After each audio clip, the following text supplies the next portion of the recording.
Have a ball. Comcast. Catch more games in HD on Comcast Digital Cable. Call 1-888 for Best TV today. Buy Pepsi. Every generation refreshes the world. Visit refresheverything.com. And by Southwest Airlines. Southwest Airlines is ready when you are. Go to southwest.com. Grab your bag. It's on.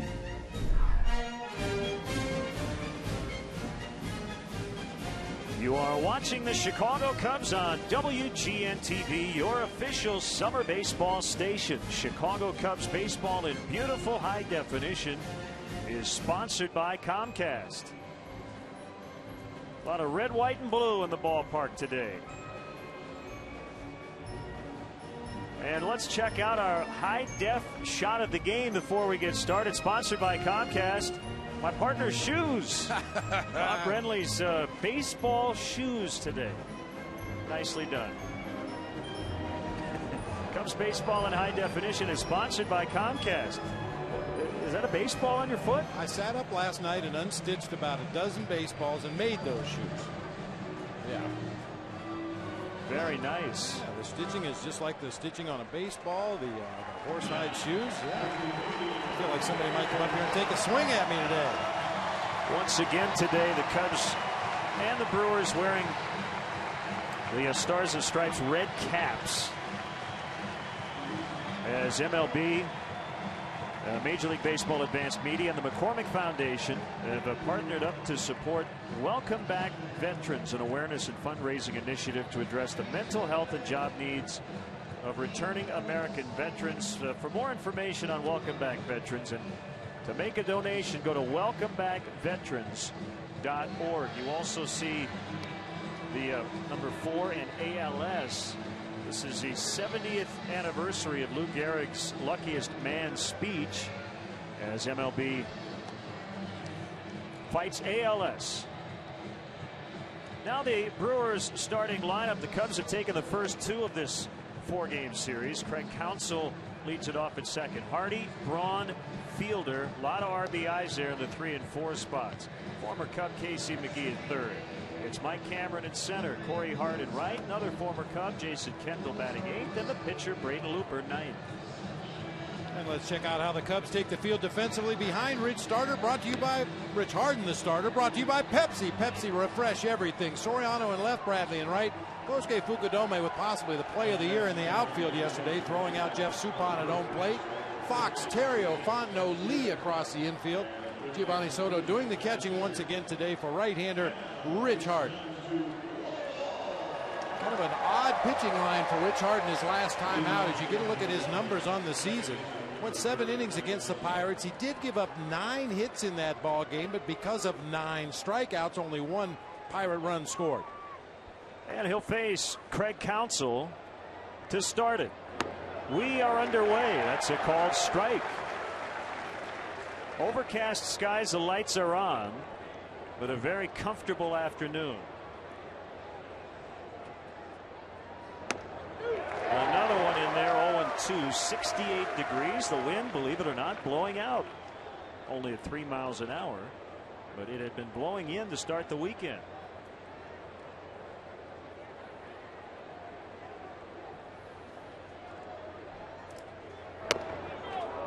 One and 2 to Counsell. Tim Welke, the crew chief, is back at the plate. Jim Reynolds, James Hoy, and Tim's brother Bill on the bases.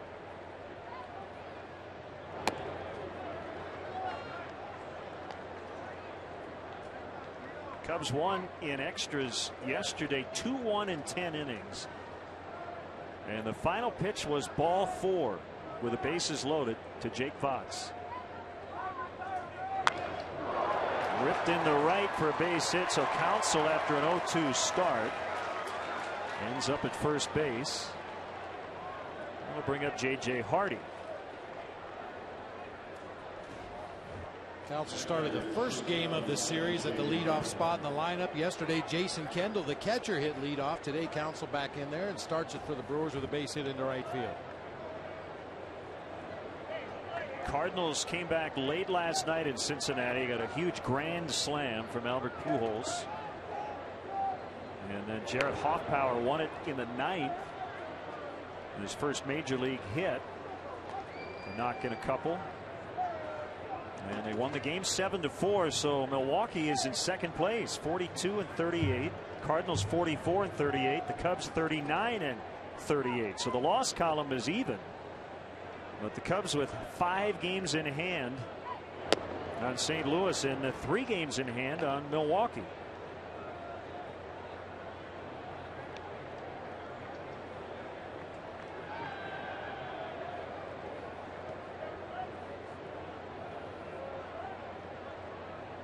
Harden throws over.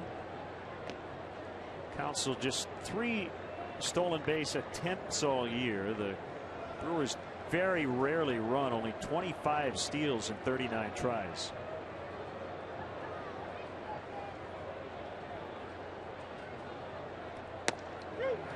Knee-high strike. And most of the Brewers' steal attempts come against sinker ball pitchers where they're running not so much to steal a base, but just to try to stay out of double play situations. Rich Harden not really a ground ball pitcher. He gives up a lot of fly ball outs, a lot of strikeouts. I don't think the Brewers will run much today. Too high on a changeup, and it's 2-2 to Hardy. Now, Harden made some big pitches when he had to on Monday. As you mentioned, gave up 9 hits, 8 were singles, but just allowed 1 run.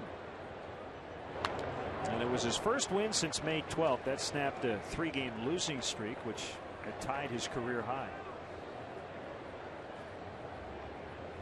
Well, there have been occasions in the past this season where Rich Harden has had 1 at bat or 1/2 an inning where he's really had to work hard and tends to lose his focus a little bit. Just start throwing the ball rather than pitching. Hopefully he'll be able to avoid that syndrome today. Think back to that game against the Rockies earlier this year.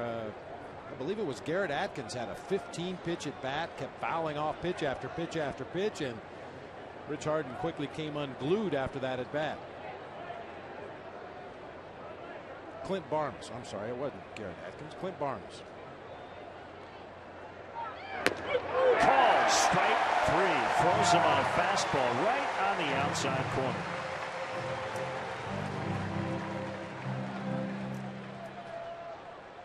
Well, that's nearly an unhittable strike right on the edge of the outside corner at the bottom of the kneecaps. Well, not too many hitters in Major League Baseball are going to do damage with that pitch. Now Ryan Braun, who's hit in 10 straight.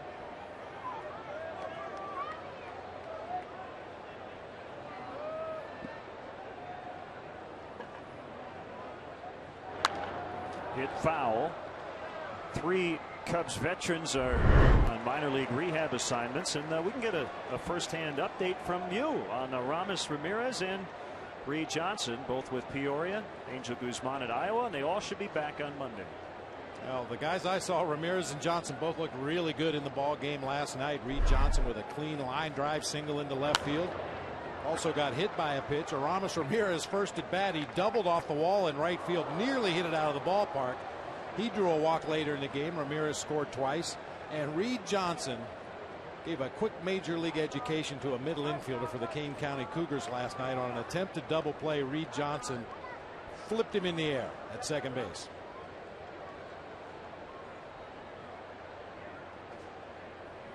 On pause by Harden before the 0-2 pitch. It's inside. And the good news is the Chiefs won. And Marty Peavy, the manager down there, said anytime Lou wants to send us some of his boys, we'll gladly take them. Absolutely.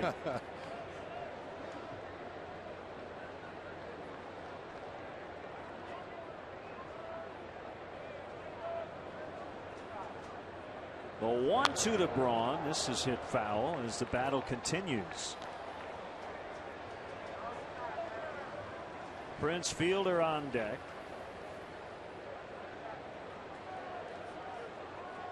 Braun has knocked in 58. Fielder 75 RBIs.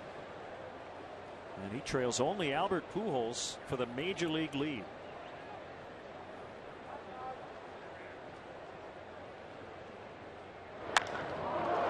Driven deep the other way. Bradley's back on it. It's going to be over his head. Counsell is going to be stopped at third base by Brad Fisher, their third base coach, and Braun has extended his streak to 11, and they have runners in scoring position with only one out. The Cubs pitching has actually done a real nice job against Ryan Braun before that double to right field. They had held him to a .258 batting average on the season. Braun doesn't hit a lot of balls hard to right field. He's a dead pull hitter. He wants to hit the ball to left center and left field, but that time took a high fastball off the wall in right.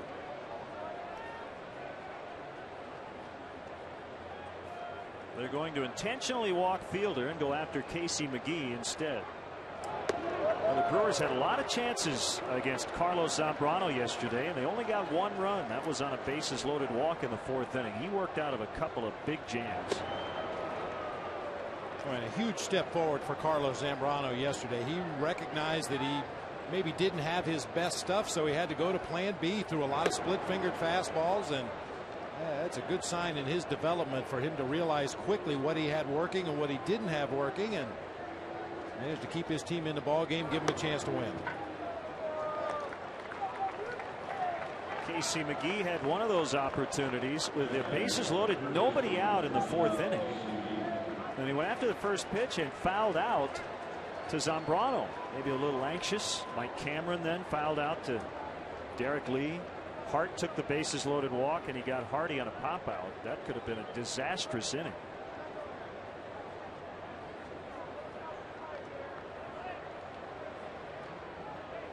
So McGee trying to do some damage against his former team. Brewers got him on waivers after 2008. He has played third base throughout this series. Also has been splitting time with Craig Counsell up the middle, and it just kicks past Fontenot, and they're going to get two. Well, took a big hop right at the end to get over a diving Mike Fontenot, and McGee with 2 RBIs on that one swing. Now Harden doesn't try to catch the ball. He just tries to stick his left foot in front of it, and the ball hit the bag out there at second base. Unfortunately, took a bad hop away from Mike Fontenot. Brewers were going to get one run on that play, but if Fontenot is able to knock that ball down, Braun probably has to stop at third base. Mike Cameron hits it foul.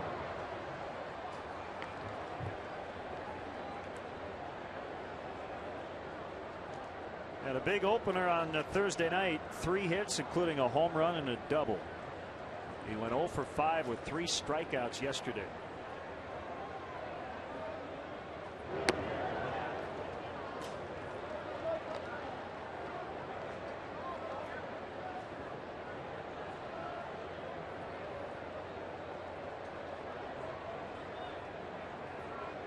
Deep breath by Harden before a 1-1 pitch. Changeup is low and outside. The other thing he did in his last start, he really varied the speed of both his pitches, the fastball and the changeup. When he got here last year from Oakland, at times he was throwing his changeup and his fastball at the same speed, about 89, 90 miles an hour.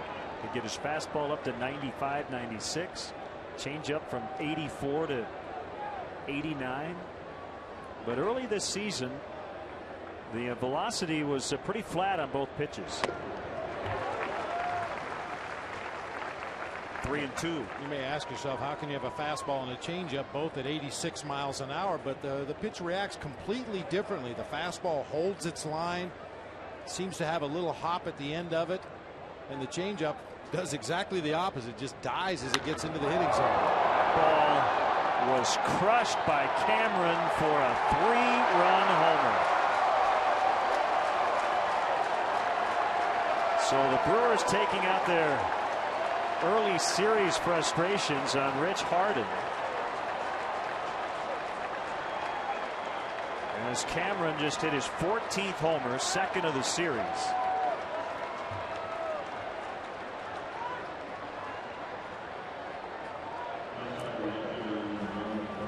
It's going to be one of those days. Very calm air here at Wrigley. Flags barely moving. These are the kind of days that hitters really light it up, and Mike Cameron goes down and golfs one out of here to left center field to spot the Brewers to a 5-run lead here in the top of the first. So 5 runs scoring over the last 2 at bats. McGee with a 2-run single and Cameron with a 3-run homer.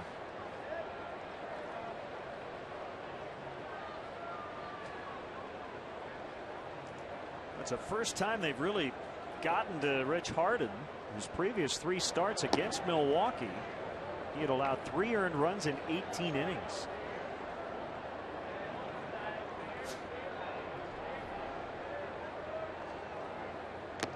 One and one the count on Corey Hart.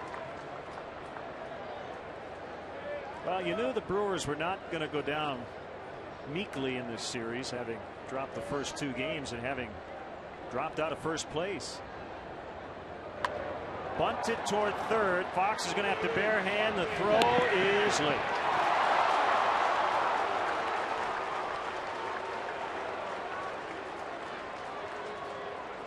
A bunt single for Corey Hart.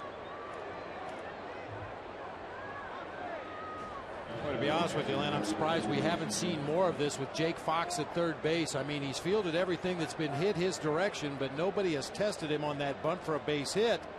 Makes a nice play, but Corey Hart's got a lot of speed, able to leg it out with those long strides. And he's playing back here. Jason Kendall might think about the same thing. Even with 2 outs, where there's only 1 out. Last 5 guys have reached.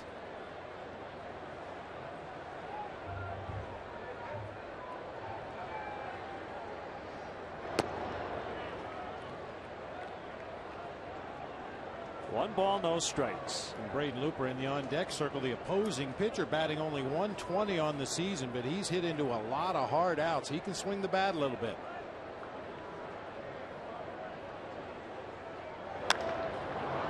Fly ball for Soriano in left center. And he makes the catch, and that is out number 2. And the pitcher coming up. And the Cubs reconfigured lineup today has Fukudome leading off and Soriano batting 6th. They're going to need a big performance to come back this afternoon against Braden Looper.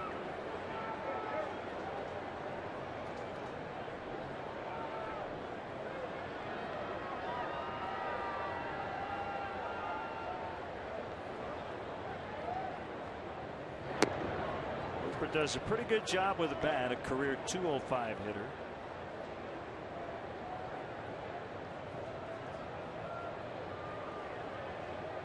Hart with a short lead at first. And that's off the plate. 2-0 on Looper.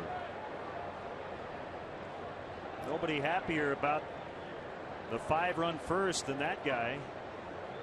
He hasn't even thrown a pitch yet.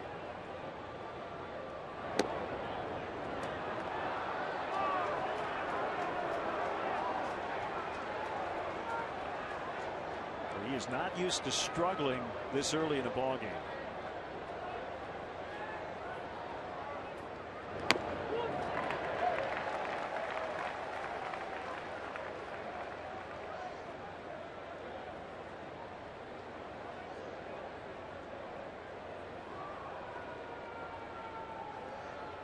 Rich with a 3-1.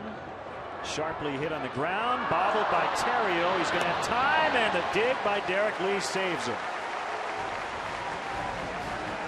The Brewers bat around in the first. They score 5 times, and the Cubs are coming up.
By Pepsi, refresh everything. Kosuke Fukudome with an excellent on-base percentage. He's going to lead off. Terrio, Lee, Bradley, and Fox in the middle. Alfonso Soriano struggling big time, so he was trying to take some pressure off him, and this is not a day-to-day thing. He's going to go with this for a while. Soto, Fontenot, and Harden at the bottom. Take a look at the Brewers defensively today. Ryan Braun in left, Mike Cameron out in center field, Corey Hart in right field, Casey McGee with a 2 RBI single in the top half of the first inning will play third base. J.J. Hardy at short, Craig Counsell over at second base, Big Prince Fielder at first. Veteran Jason Kendall behind the plate today for right-hander Braden Looper. Looper's signature pitch is that split-fingered fastball. He'll throw it when he needs ground balls. He'll throw it when he's looking for a strikeout. You get a look at his numbers on the season. He does give up his share of hits, but very much a ground ball pitcher.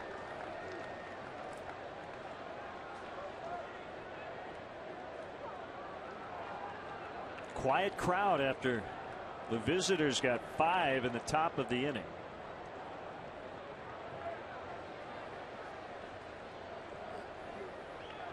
And Kosuke makes his 16th start, about a 15th start in the leadoff spot in the majors. A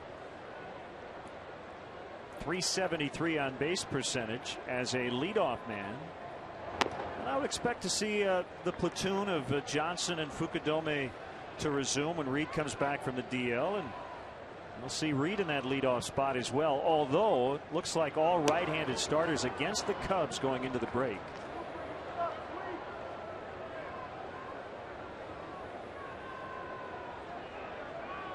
The 1-1 from Looper. Now it's 2-1. Two major storylines going into this one for the Cubs. Not only Soriano moving from first to sixth in the lineup, and while nothing is permanent in this business, particularly with a major league lineup, who wants to keep him there for a while? High and deep, but not deep enough. Corey Hart's going to catch this one. The other interesting story, Bob, comes up Monday, and that is with all those rehab guys we were talking about, they're all coming back, which means the Cubs are going to have to make 3 corresponding roster moves. So this is a time where you start to look at who has options, who doesn't. And it's not 100% about performance and who deserves to be on the 25-man roster. The reality of Major League Baseball is if one guy has options and another guy doesn't, that makes the decision fairly easy in a lot of cases. And the other thing Lou mentioned is they're going to at least explore the idea of an 11 pitcher staff because of the logjam they have on the bench when Johnson and Ramirez return. Well, and you'd like to think the starting pitchers will continue to work deep into the ball game the way they have for most of the first half of the season as Terrio slices one foul down the right field line. And if that continues, you don't really need that extra man in the bullpen, so certainly that's an option as well. It also could be temporary in that when Monday hits, you're in the final week before the break. You have Thursday off, so they could maybe go with an extra position player at least for the final week of the first half and then adjust, although they do have a day-night doubleheader coming up against the Cardinals, so we'll see. Broken bat grounder picked up by Casey McGee, and he throws out Terrio. And just as a point of reference as we do look ahead, Andres Blanco and Jeff Baker, for instance, do not have options remaining, whereas Sam Fuld, Jake Fox, Micah Hoffpower, and Mike Fontenot do.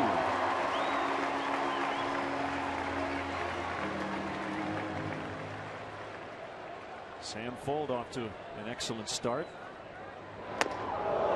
Inside on Lee, who knocked in a career best 7 with 2 home runs Thursday night. And also got plunked in the left hip as a retaliation for Prince Fielder getting hit with 2 men on base and nobody out. High in the air, Cameron going after it. Corey Hart is there as well, and it'll be Hart who drops it. He was looking at Cameron and I think expected him to make that play. That'll be an error on Corey Hart. The body language of Corey Hart told you the entire time that he didn't think he was going to catch that ball, but Cameron kind of looked at him at the end. Well, Cameron covers so much ground out there in center field. It's certainly understandable that Corey Hart thought his center fielder was going to come over and make the play, but ball hit him in the glove. You got to catch that one. Cubs will take it. So a two-base error. Here's Milton Bradley. Reached 3 times yesterday. Also on defense, lost a ball in the sun. Now at the moment, the sun is not a factor. I mean, really, the wind isn't much of a factor. That was a very catchable ball for Corey Hart.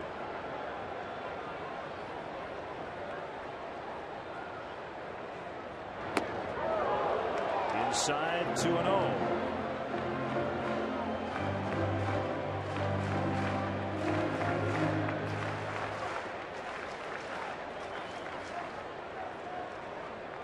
Pretty calm afternoon here on the 4th of July.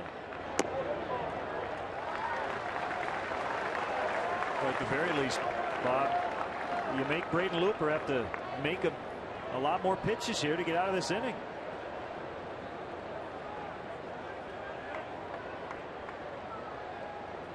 He thought it was going to be a 1-2-3. Instead, 2 on for the power hitting Jake Fox.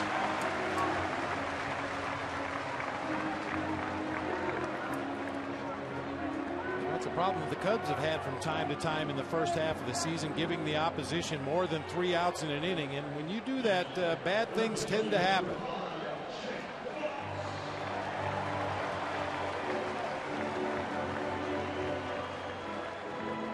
Look at the Central Division with all the rookies. The Cardinals, Reds, Pirates, and not by design for the Cubs. They've had to use a lot of rookies because of the injuries.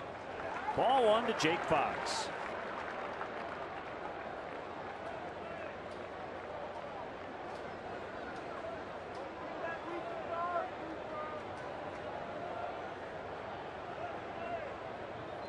Looper's 1-0. Well, he has missed on the last 6 pitches.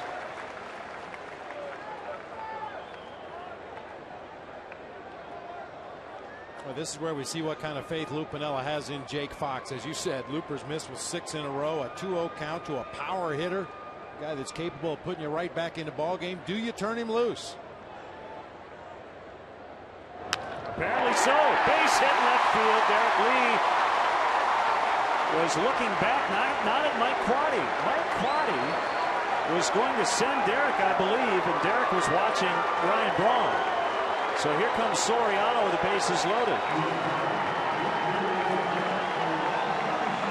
Well, it doesn't always work out this way, but this is why a lot of people who follow the Cubs want Soriano hitting lower in the lineup. A lot of his home runs from that leadoff spot have been solo home runs. It stands to reason if you move him down in the lineup, he's going to have more opportunities like he has right here. So the number 6 hitter with the bases loaded, strike 1. Is 3 for 17 against Looper. Sat out a couple of games this week, got back in there yesterday and went 0 for 5 in the leadoff spot.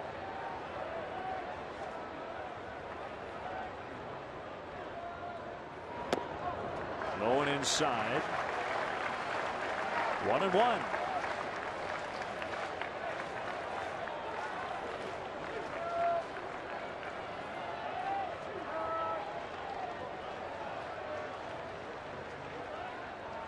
One to Soriano, to third, charged by McGee, and he gets her. So the Cubs stayed alive because of the error by Corey Hart, but they leave the bases loaded. It's 5-0 Milwaukee after 1.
Let's check out who's moving forward with Toyota. Rich Harden misses a lot of bats. This is 8+ strikeout performances since 2008. He's among the major league leaders as Craig Counsell skies into center for Fukudome, 1 out. That's today's Toyota moving forward. Thanks to Toyota. Rich needs a quiet second inning.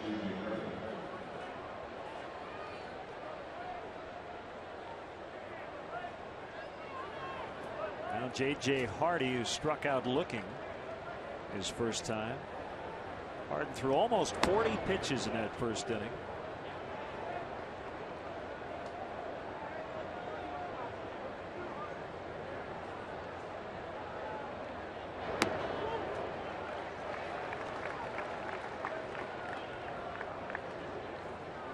This Brewer team is patient. They will take their walks.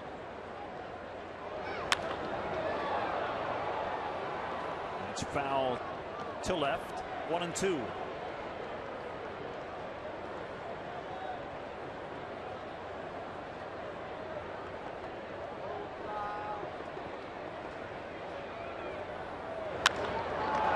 Another deep drive, this time off the bat of Hardy, and it will go for a home run. It's 6-0. Number 9 for Hardy. Second homer for Milwaukee in the first 2 innings.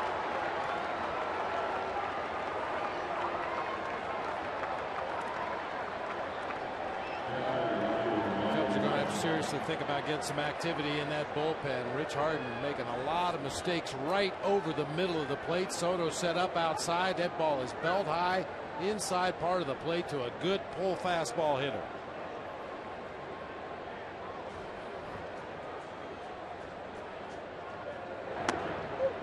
Braun takes a changeup for his strike. Rookie David Patton. He's playing catch in the bullpen. They hit a lot of home runs too. They have 94 on the season, third most in the National League as Braun grounds out to Lee.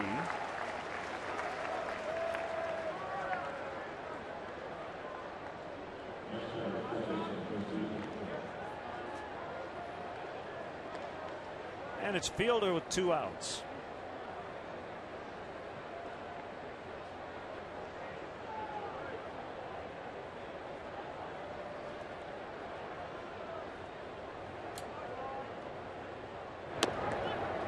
Fastball at 94 for a strike.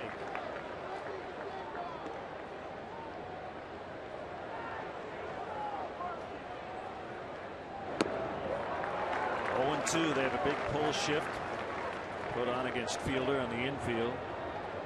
Ontario and Fontenot over on the other side of second base.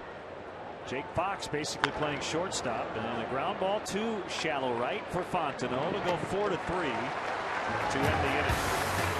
Hardy with a 1-out home run. It's now 6-0 early on for Milwaukee.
7, 8, 9 for the Cubs. Soto, Fontenot, and Harden against Braden Looper, who has a 6-0 lead.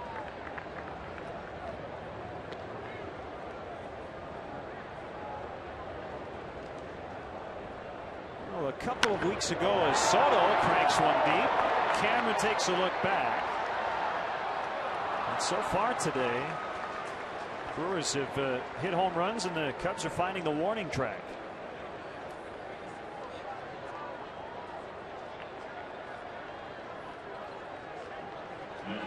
David Patton is continuing to throw down in that Cubs bullpen, would make you think that perhaps Lou has seen enough from Rich Harden today.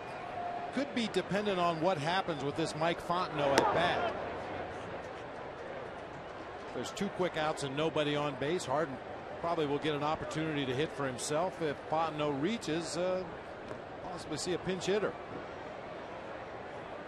And remember what I said about a potential 11-man staff? These are the kinds of days that ruin any sort of thought about an extra position player. That's why you don't have those discussions until the day you actually make the moves, or maybe the evening before. Lou said he and Jim Hendry haven't even talked about Monday. Well, now David Patton has had a seat, which pretty much answers the question. Looks like Rich Harden will take his at bat here in the bottom of the second and continue to pitch in the top of the third. 2-2 on Fontenot. That was a couple weeks ago. Rich Harden against the Cleveland Indians had a very rough day like this, even though he did get through 5 innings. But the Cubs trailed 7-0 and won the game in 10, 8-7. So they can engineer a big comeback once again. Fontenot with a 1-out base hit.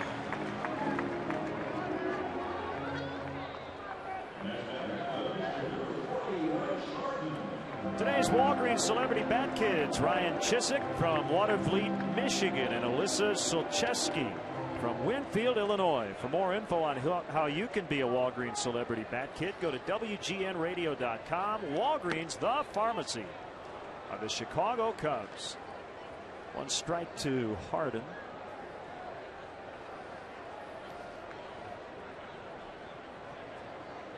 Three sacrifices on the year.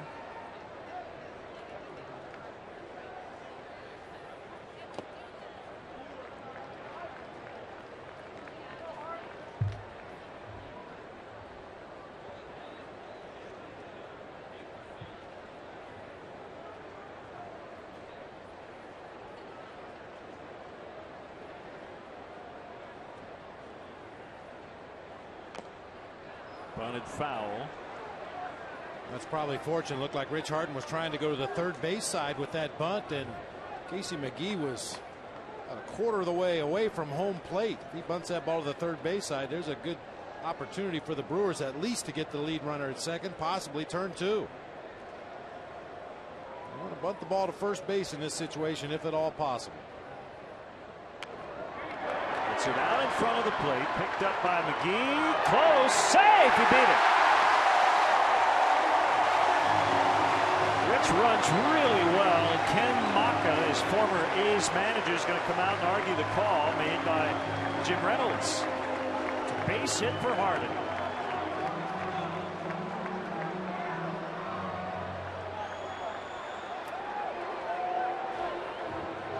That speed. I mean, this is a play that a lot of pitchers are content just to get the bunt down. They'll jog about halfway down the first baseline, but Rich Harden doesn't take anything for granted. He's busting it right out of that batter's box.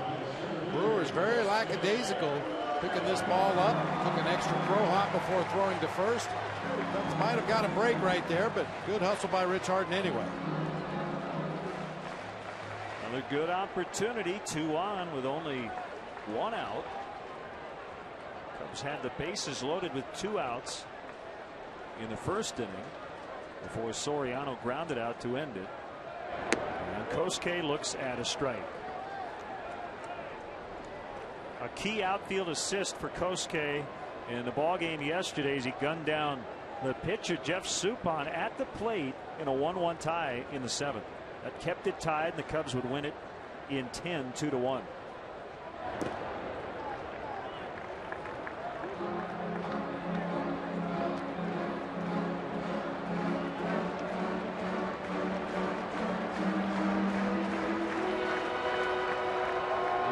like a ground ball hit at one of his middle infielders.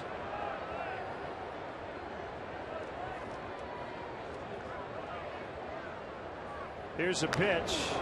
Hit foul. Play of the game from yesterday. Oh, and as always, Kosuke got rid of the ball so quickly. Right on line to home plate. Coy Hill does his job blocking Suppan off the plate. That is a big play.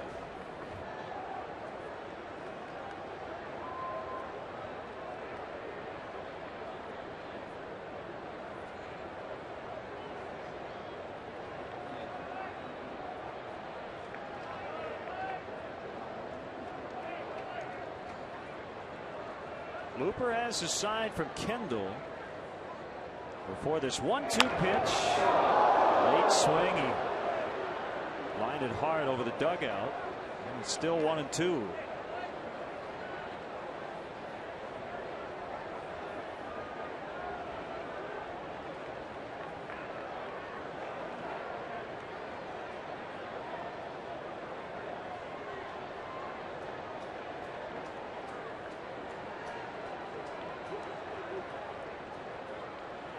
The next pitch into center. Fontenot held by Mike Quade. Bases loaded.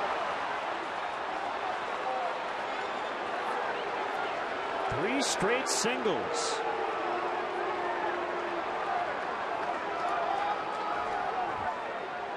Kosuke smoked that ball back up the middle of the field, forcing Looper to hit the deck. Mike Cameron charged that ball awfully hard. He's got a strong, accurate throwing arm in center field. The fans reacting to Mike Quade holding the runner at third base. I think that was the right thing to do. And we can ask Mike later about it. Mike Quade, the one thing you put into your computer that you talk about with those quick reactions is the score. You're down 6-0, man. You don't want to take a big chance, especially with Theriot and Lee coming up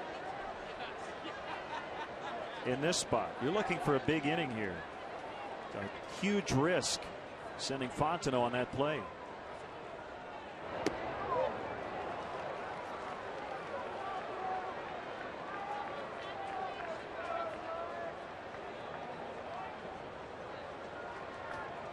His bases loaded numbers for his career. Ryan Theriot, a .323 hitter with 2 outs and runners in scoring position this year. The 0-1. Slider missed low and outside. 1 ball, 1 strike.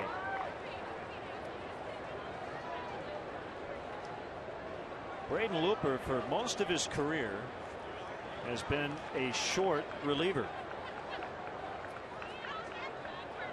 First 572 major league appearances were out of the pen. Ground ball to short.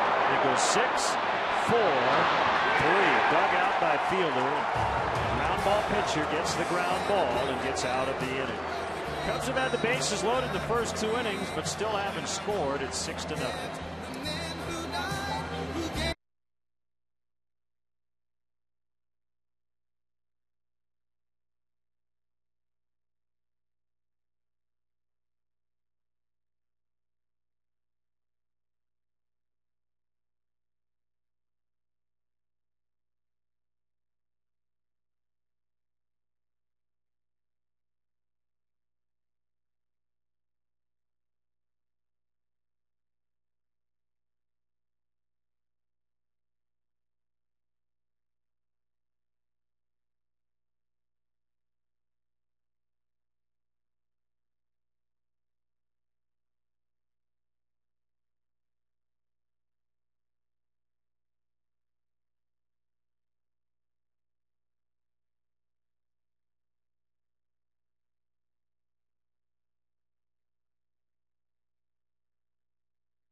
Braden Looper escaping a bases loaded 1-out situation, getting a 6-4-3 double play off the bat of Ryan Theriot.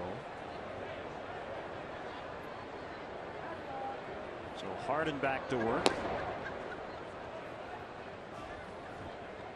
We talked about Looper earlier in the ball game from our Southwest Skycam. Hard hit ground ball right to J.J. Hardy. That's a tailor-made double play for the Brewers.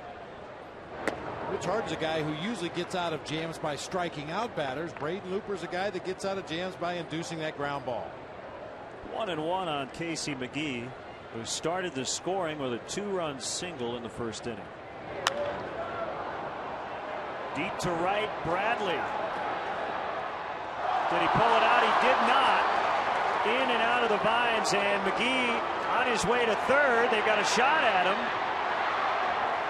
and he's safe. That is a triple for Casey McGee. That ball kept carrying and carrying as Bradley tried to pull it out of the vines, and it's his first career triple.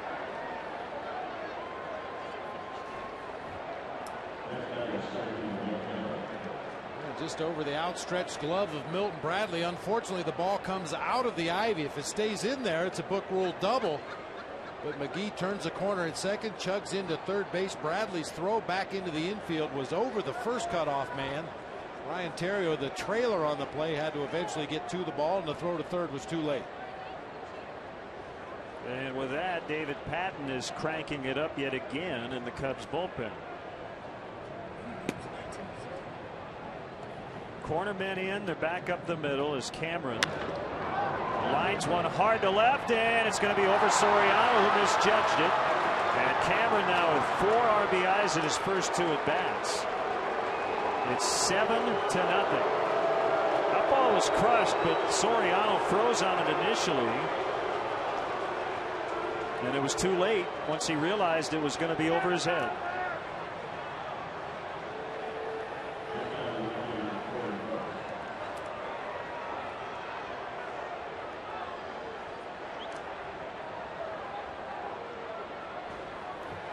Just not Rich Harden's day. Not a horrible pitch, a fastball down below the knees, but Cameron's a real good low ball hitter.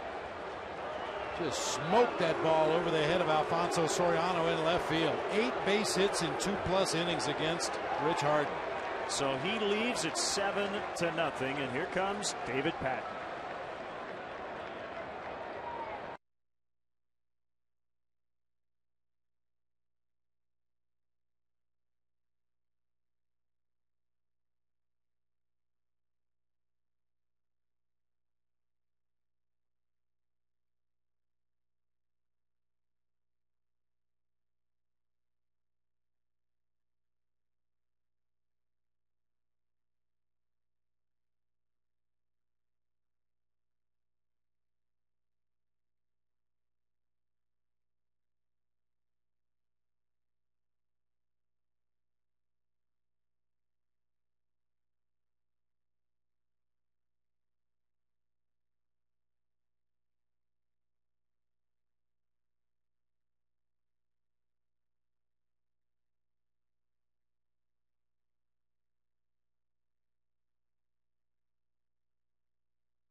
Cubs baseball season on WGN, your official summer baseball station, is brought to you by Bud Light.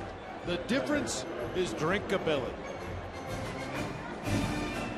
It's been all Brewers here early on, 7-0. Mike Cameron with a home run, a double, and 4 knocked in. As rookie David Patton deals strike 1 to Corey Hart. 7 runs on 8 hits against Rich Harden.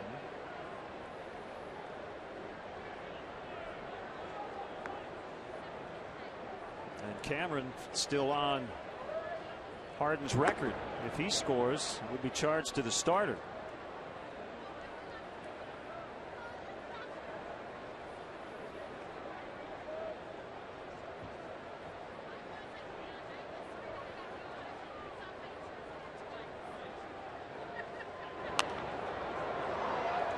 Foul pop out of play. Cardinals and Reds are battling in Cincinnati. Brad Thompson and Micah Owings on the mound. It's 2-1 Reds. Owings with a home run, his third of the year. Colby Rasmus with his 9th for St. Louis.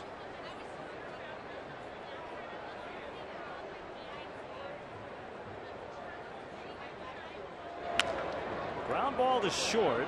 Throw's going to go to third. They got him. And Cameron trying to get to third on a ground ball in front of him, and Terrio throws him out.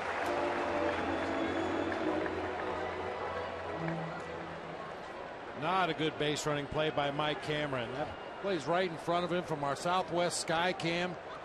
One of the last things you do as a runner at second base is take a look behind you to see where the shortstop is playing.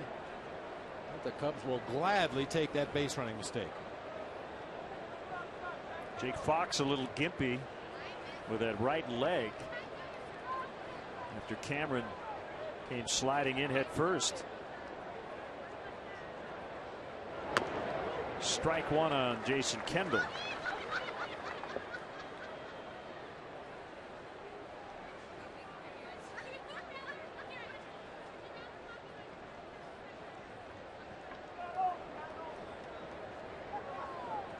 Hart takes off. Tapper past the pitcher. Terrio with a quick exchange from glove to hand as he throws out Kendall.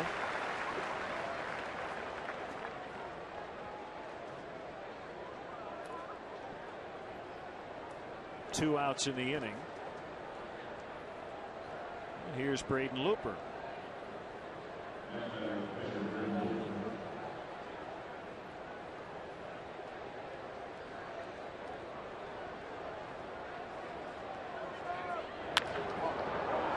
Terrio once again, busy inning for him.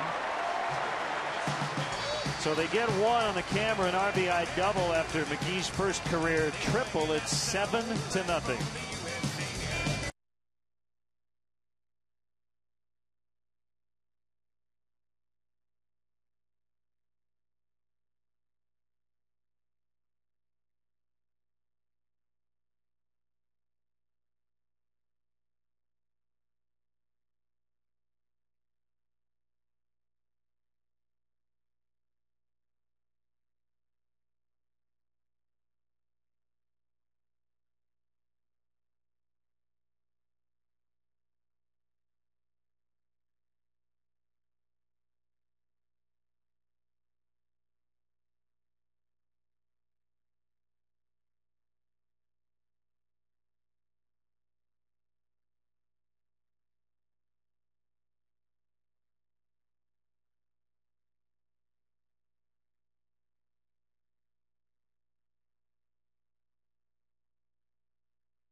This Monday 70s night here at Wrigley Field. Pull out your disco shirts and platform shoes. Come celebrate with Eric Estrada at the ballpark. Cubs take on the Braves at 6:05. 70s night brought to you by Southwest Airlines. Fans dressed in the best 70s outfits will receive airline tickets, compliments of Southwest Airlines.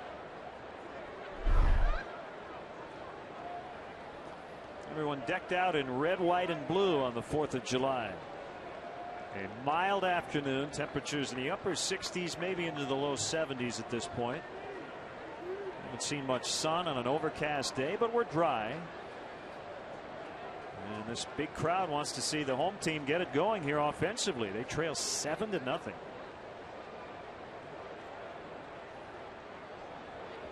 Just as I said, we're dry. It has started to rain. Very lightly.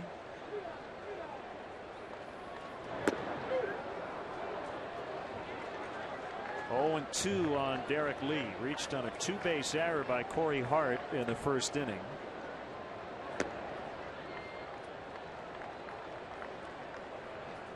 One and 2.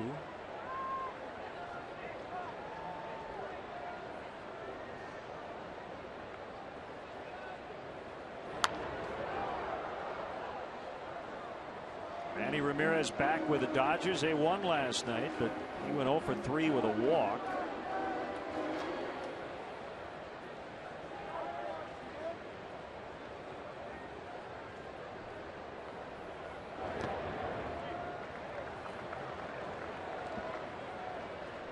Dodgers 51-29, carrying a 7.5 game lead over San Francisco into today's action.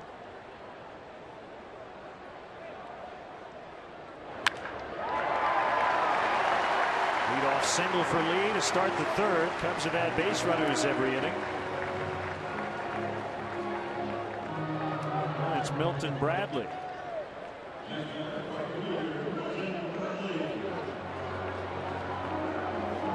Late night for the Tigers and Twins last night. I caught the end of that game. It went 16 innings. Detroit won it 11-9. Game ended, I believe, after midnight.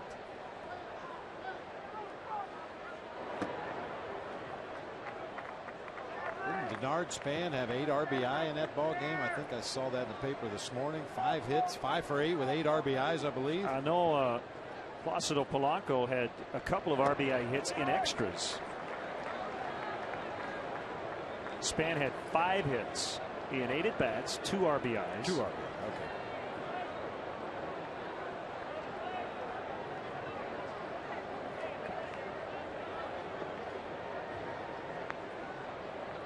Five hours and 7 minutes.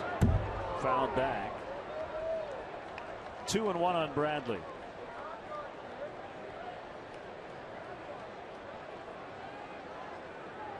White Sox remain hot. They've won 7 in a row. John Danks beat Zach Greinke last night. Greinke's ERA ballooned to 2. Jeez.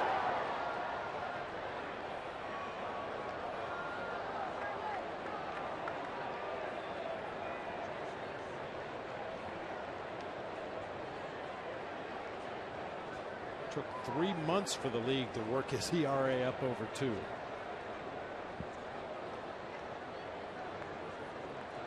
Kick in the 2-2 pitch. Awkward swing just to hang in there.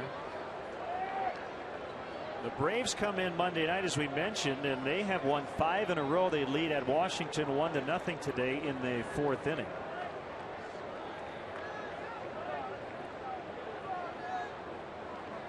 Boy, as tight as the NL Central is, even tighter in the East. Bradley to deep right center.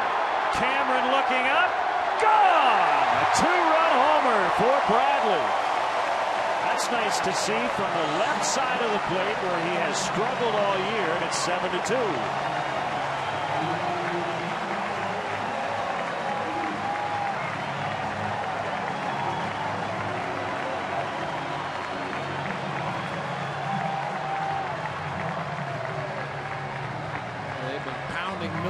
Inside on the corner of the plate, even further inside off the plate. That pitch straight out over the plate. Our Southwest Airline, how far did it fly? 389 feet, just to the right of straightaway center field. That's his first home run since he hit one right-handed here off Paul Mahalan of the Pirates on May 25th. You get the feeling that's what it's going to take for the Cubs to get back into this ball game. Because Braden Looper is such a drastic ground ball pitcher, it's going to drop into the Brewers bullpen uncaught. You're going to have to take advantage of those mistakes and not only hit them hard, but hit them out of this ballpark to get back into this one.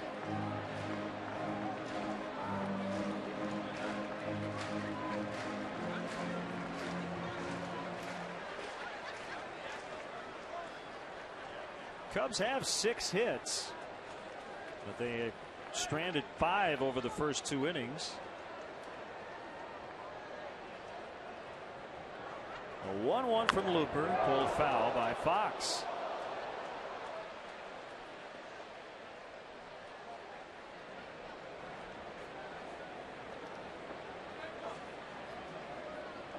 Got to use the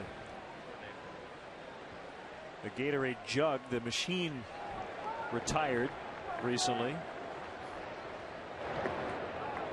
The machine got traded for 2 jugs and a stack of cups. Yeah. And he's now resting comfortably in Maui,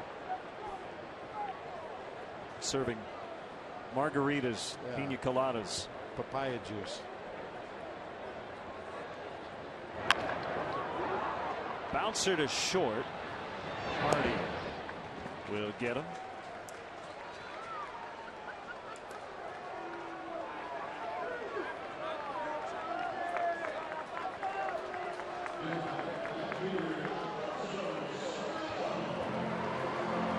Soriano coming up again, batting 6th. And here's what he has done in the various spots. .292 batting 6th, but only 24 at bats. He has long said he's very comfortable in that leadoff spot, but over the last couple of days he has been very open to whatever Lou wants to do. And for now he's in the 6th spot. You know, Lennon, I have to believe if you gave Alfonso Soriano 3,300 at bats in any spot in the order, you'll see very familiar numbers. This guy does not change his style of hitting. He doesn't change his approach. His strengths and weaknesses don't change with where he hits in the lineup. He's a free swinger that will occasionally chase bad pitches and a streaky hitter that can get hot and carry the team for weeks at a time. And that's what we're waiting for.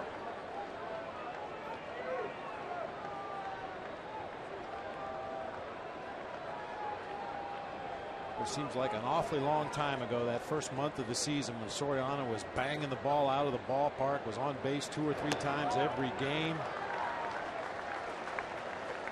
I don't know that I've ever seen a major leaguer with a track record like Alfonso Soriano's go through as extended a slump as he has this season.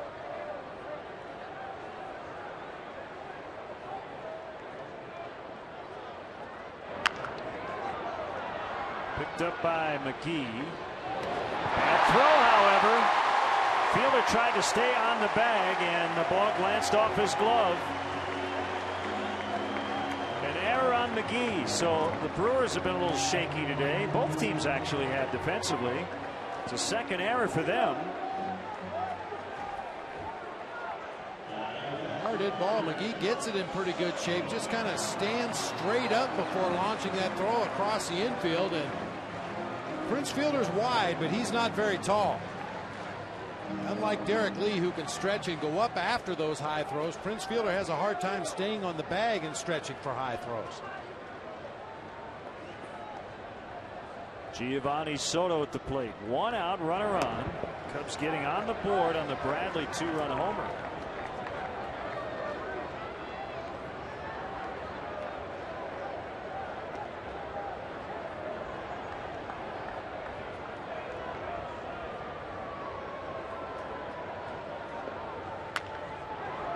He gets another chance. Long throw to second. They get 1, and they turn it 5-4-3. It's a second inning ending double play the Cubs have hit into today. It's now 7-2 after the Bradley homer.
4-3 inning-ending double play.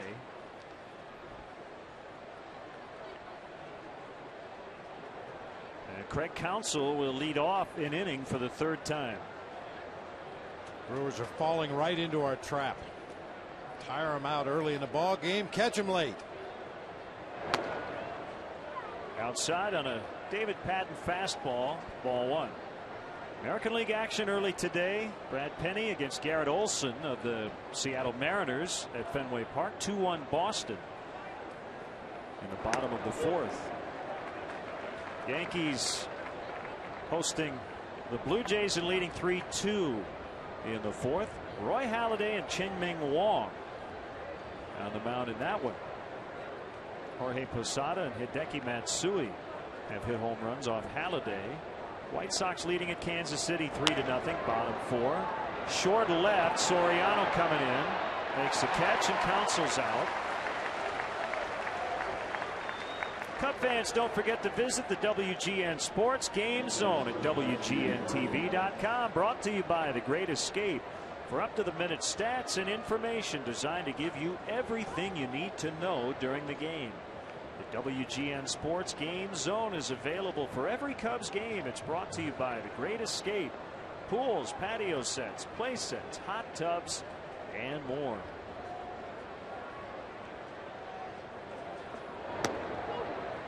Called strike on J.J. Hardy. We always have to say this whenever the Cubs are down big and they start on the comeback trail. In order to come back and win today, the bullpen has to do its part. In the game I mentioned, they did. Down 7-0 against Cleveland and winning in extras 8-7. Got the rally monkey out.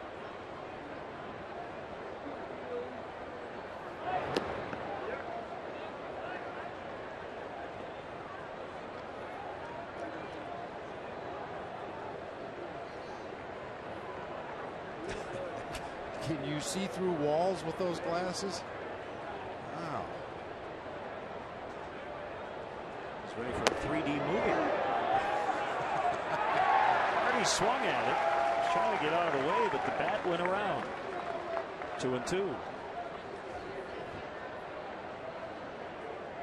Starts the bat and then tries to get out of the way. I think the Cubs caught another break right there. I agree. See if Patton can take advantage here. Nope. Base hit for Hardy. He's 2 for 3.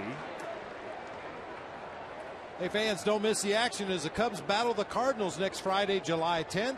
Game time is 1:20, but as always, be sure to arrive early. The first 10,000 adults 21 and older will receive a Cubs white t-shirt, compliments of Bud Light. All kinds of good giveaways on this homestand. Hats and shirts. We need to have jeans day. That's what we need. Then you got a whole outfit. Jeans and shoes. 4th of July cap today.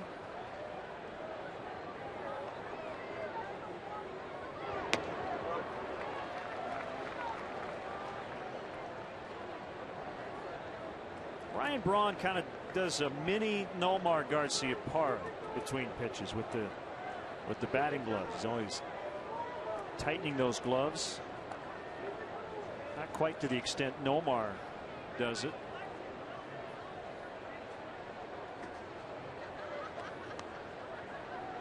He's doing it again. Nothing changed. He didn't even watch a pitch go by. Little Richie Hebner on the jersey sleeves. In the right center. Bradley cuts it off. Hardy will end up at third.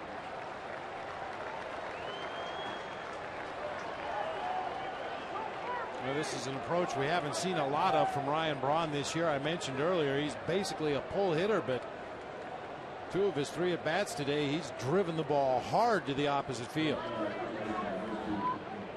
From our Southwest Sky Cam, fastball up and out over the plate. Braun gets on top of it, tomahawks it into right field for a single.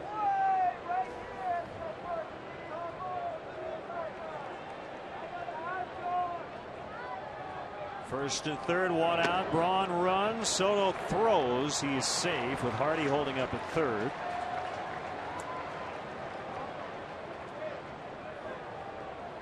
Seventh steal for Braun. Just a ginormous jump at first base that time by Ryan Braun. David Patton not paying any attention to him over there. I mean, Soto makes a pretty strong throw, but it is way late. Braun's already popping up out of his slide. Fielder walked intentionally for the second time. But now the Cubs have to do something they hadn't done the first two at bats. That was retire Casey McGee. He has a single and his first career triple and has scored twice, knocked in 2 runs.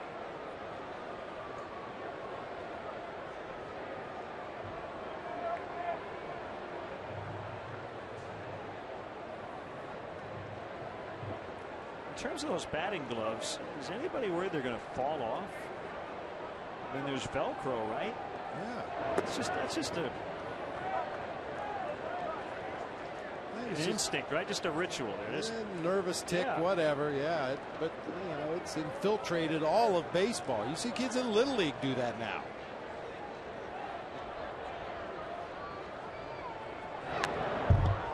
Told you, it comes back to my idea for batting glove suspenders. A strap that goes all the way up around your elbow and fastens to the other side of the glove.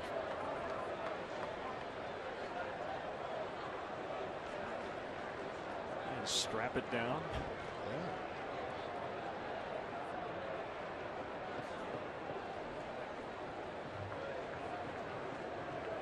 Yeah. 2-1. Gloves are loose again, Casey.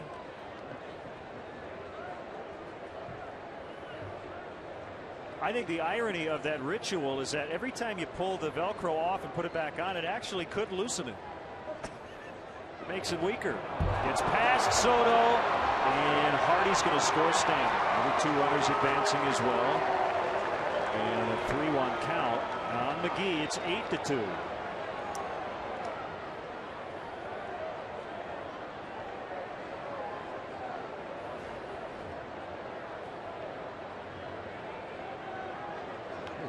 Soto really got fooled by that pitch. It's very slow reacting, reaching out to his right and down. I'm not sure if that pitch moved erratically and it was unexpected, or he just got caught by surprise by that pitch.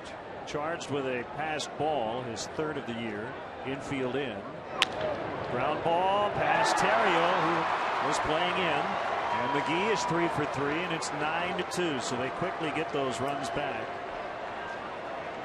And their lead back to 7.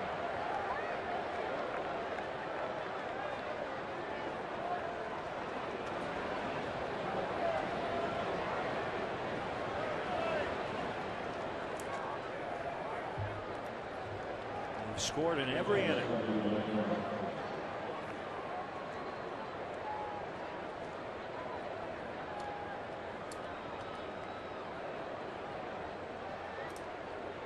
Well, usually the 4th of July fireworks don't start until after dark, but the Brewers started them at noon today.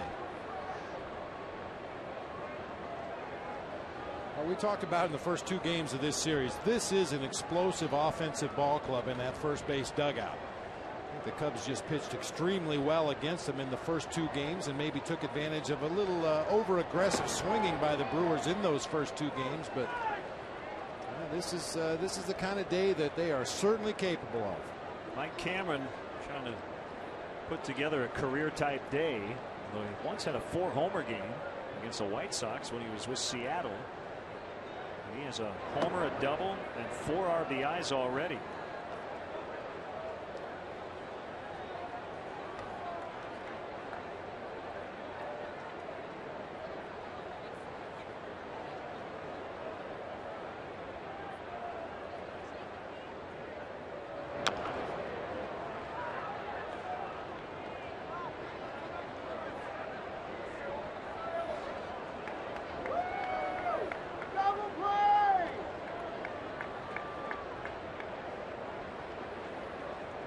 She has so much on that hot dog, she needs a fork.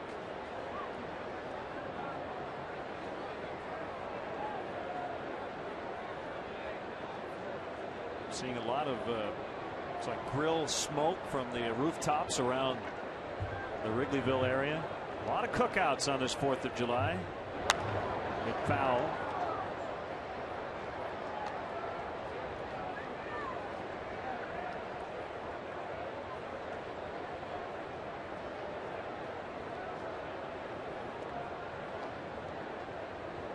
always liked Mike Cameron, Bob, but I like him more and more every time I watch him play. Very good center fielder, excellent defensively.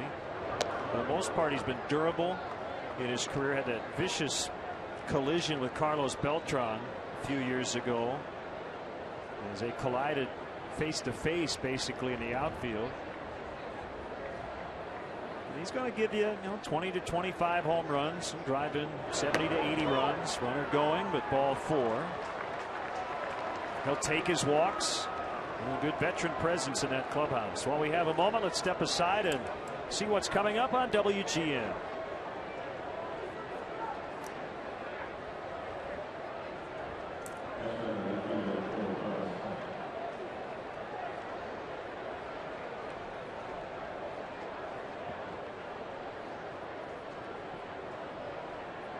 Bases loaded yet again for Milwaukee, and a strike on Corey Hart.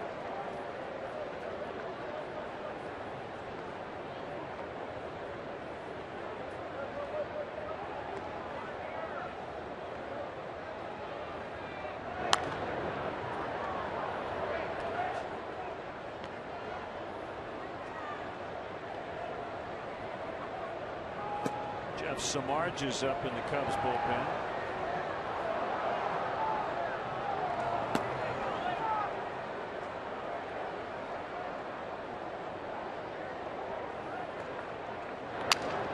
Broken bat floater. Terrio catches it. 2 outs.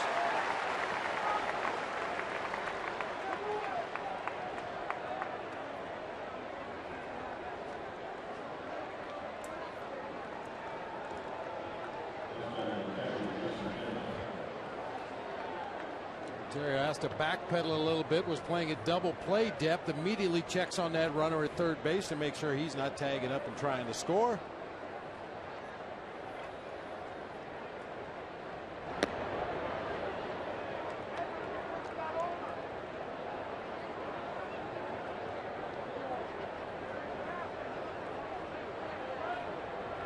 One and 0 to Kendall. 2 in for Milwaukee after the Cubs got 2 on the homer by Bradley. Fox backhands. Not a good throw, but Derek kept his toe on first base, and that ends the inning. It's now 9-2 Milwaukee.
Wrigleyville Rooftops has premier seating for up to 200 guests for corporate gatherings, family reunions, and bachelor or bachelorette parties.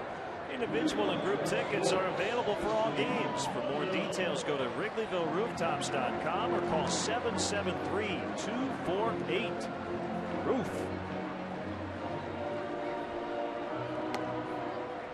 to see Michael Hoffpower bat in the pitcher's spot. And as Lou's going to have to use Johnny Holstaff today. Yep.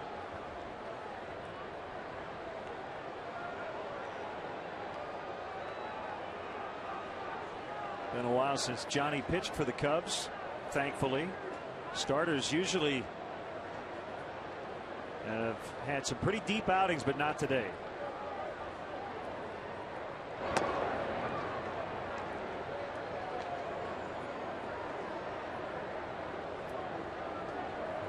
How would you characterize the first 3.5 innings of this game today? 2 letters. P-U. Has not been pretty. Very uncharacteristic. Bad outing by Rich Harden and some missed opportunities in his first 2 innings offensively. And the Brewers look like they're a team on a mission today.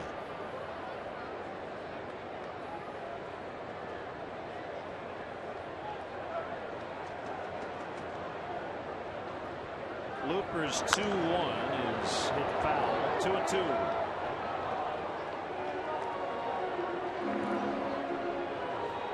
The Cubs have a lot of outs to play with. It's not going to be easy, but we've seen them do it before. We haven't seen them do it very often this year, but today's as good a time as any to break it out. Start swinging those bats. Just missed the outside corner. And it's full on Fontenot, Hoffpower, and then Fukudome. So all lefties in this inning to start it.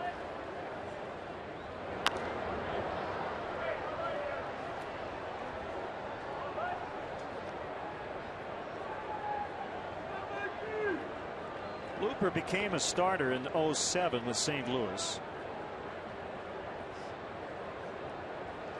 Been with the Cardinals a couple of different times, Florida, the Mets, and now the Brewers. And he walks the leadoff man, Fontenot. We're going to get a chance to see it now. We talked about Randy Wells the other day, coming from Belleville, Illinois, and grew up watching the Cardinals and Jason Isringhausen, and his approach out of the stretch is very similar to Izzy's. Looper's the same way. Looper pitched for the Cardinals for 3 years. Puts that glove up there near his belt, gets a sign from the catcher, and just kind of slides the hand into the glove to try to disguise anything, make sure the hitter doesn't see what he's doing with that baseball in the glove. Pinch hitter Michael Hoffpower fouls back.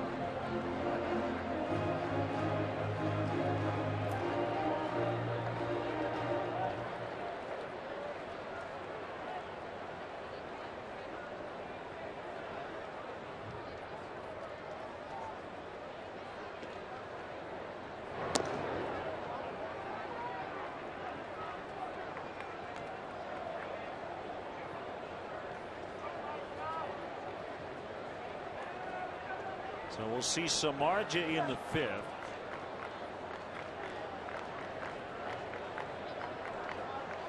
The 1-1 to Hoffpower.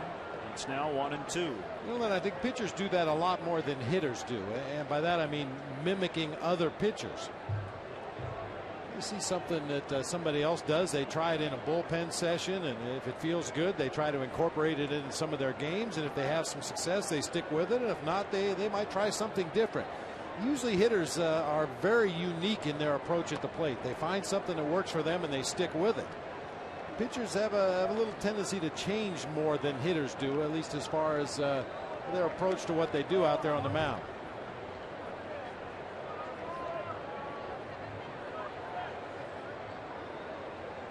I'm trying to remember if Looper worked out of the windup as a reliever. Swing and a miss. He struck out Hoffpower. That's a big adjustment for a lot of guys. That's a first strikeout for Looper. Hey, Cub fans, Len and Bob's baseball blog has joined ChicagoNow.com. From now on, you can find the same great content from Len and Bob's blog at ChicagoNow.com/Len and Bob, as well as WGNTV.com. We have a post remembering Lou Gehrig on our blog today. Game notes from Stats Inc. and much, much more. Once again, WGNTV.com or ChicagoNow.com. Look for the link to Len and Bob's blog. Kosuke walking that one off.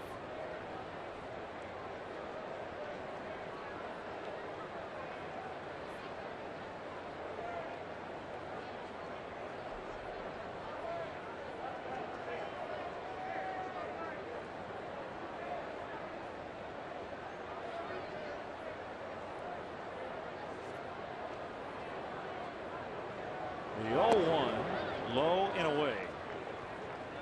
Happy 30th birthday wishes go out to Laura Sudlow, diehard Cub fan watching in Dallas, Texas. Hope you have a great day, Laura.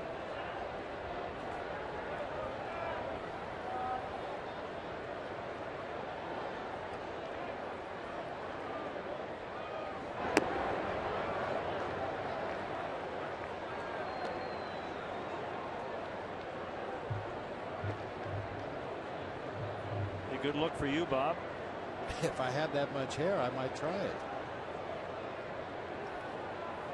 Still waiting for you to market the reverse mohawk.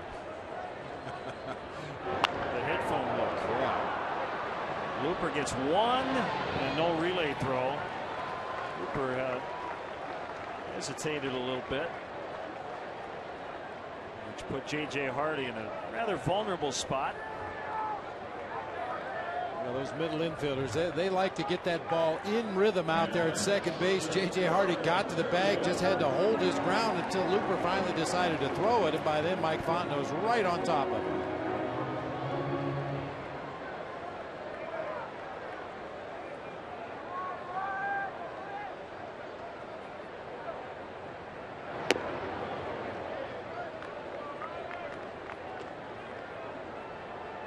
Nothing to Terrio, who's grounded out twice in the second inning. He hit into a 6-4-3 double play.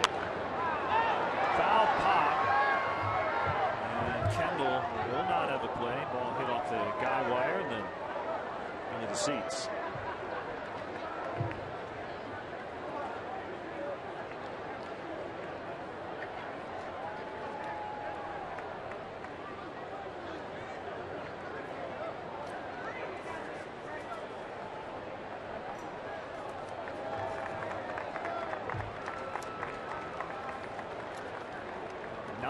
To Milwaukee. They got 5 right off the bat.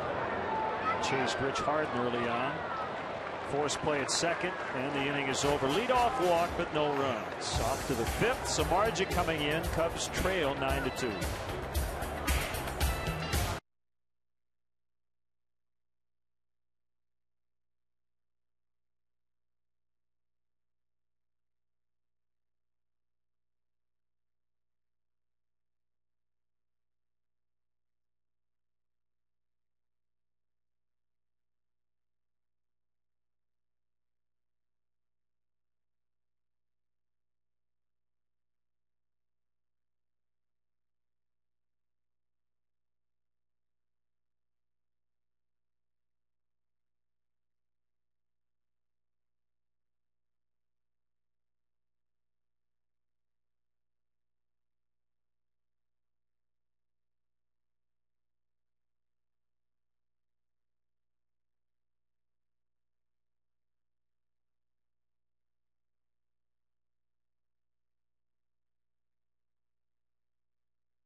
Right-hander Jeff Samardzija fouls back almost into our booth.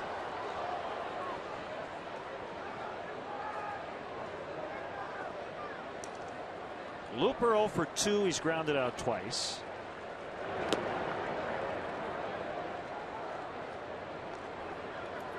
Big league time for Samardzija last year, but he does have rookie status once again here in 2009.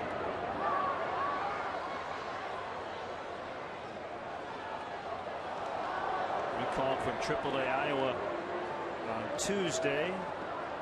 This is his second appearance since then.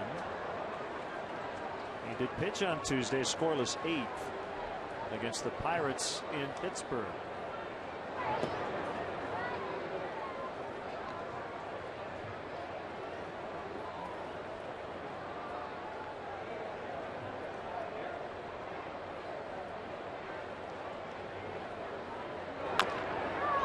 Chopper to Samardzija. It'll go 1-3. Time for the 5th inning, brought to you by Subway. Hey, Chicagoland viewers, how would you like to win 5 $5 footlongs from Subway? Just be the 500th texter to text Subway to 97999. Go to WGNTV.com for complete information and rules.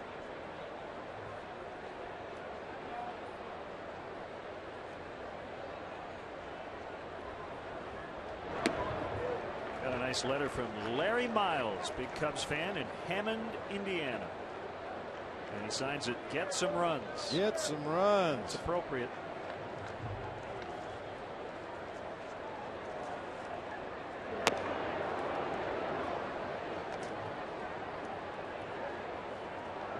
A little overdressed, kind of. Well, you see, you balance the tie with the hat on back. And the shirt sleeves over the cans. Fly to center. Fukudome calls it in. 2 outs as Counsell retired for the 3rd time after the leadoff single and run in the 1st. Like a lot of leadoff type hitters, if you get Craig Counsell to hit the ball in the air, you're doing pretty good. 3 fly balls after that single to start the ball game. A fly out to center, fly out to left, fly out to center.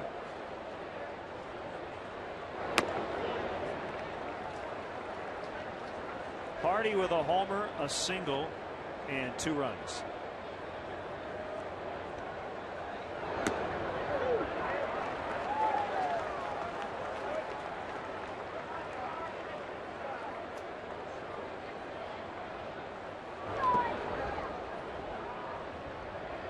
Jeff worked on his secondary pitches when he went back to Iowa and worked as a starter.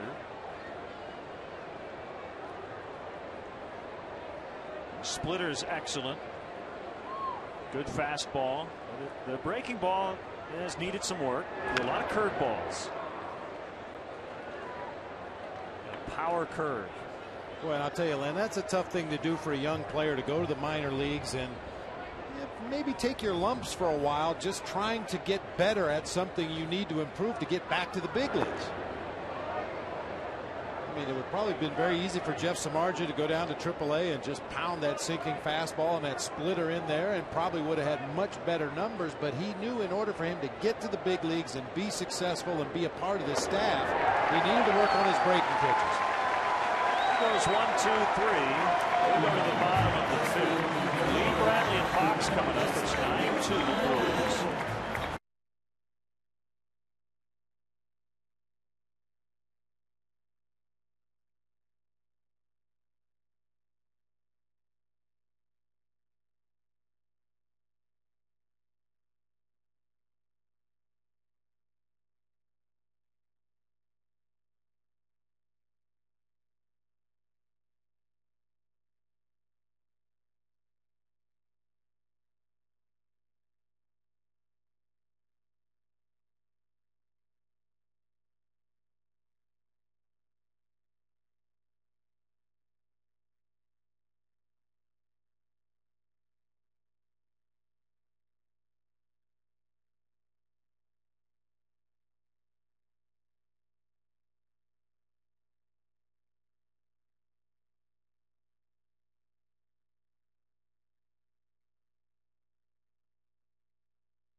Len and Bob and our WGN Sports crew on the 4th of July. Has it gone the Cubs' way early on? Braden Looper working against Derek Lee. Strike one.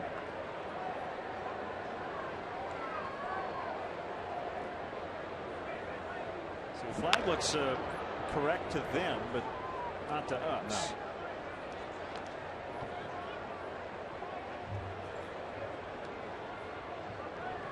Synchronized flag waving.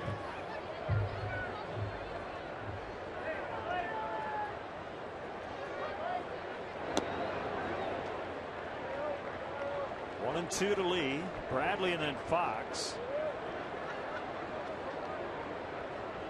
Soriano, if anybody gets on.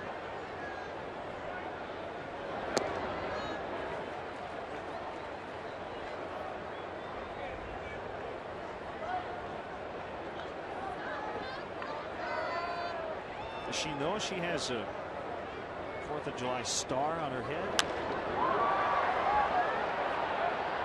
Cameron catches. Derek Lee lines out.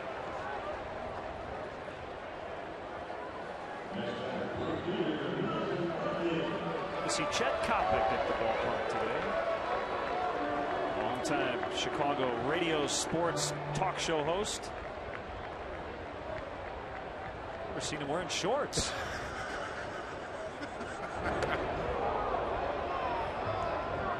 As casual as you'll ever see Chet.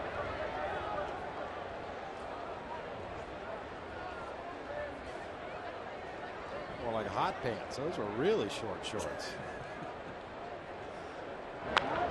Hit hard but foul. We do have 70s Day coming up pretty soon. Maybe that's Chet just modeling his outfit that he's going to feature on 70s night.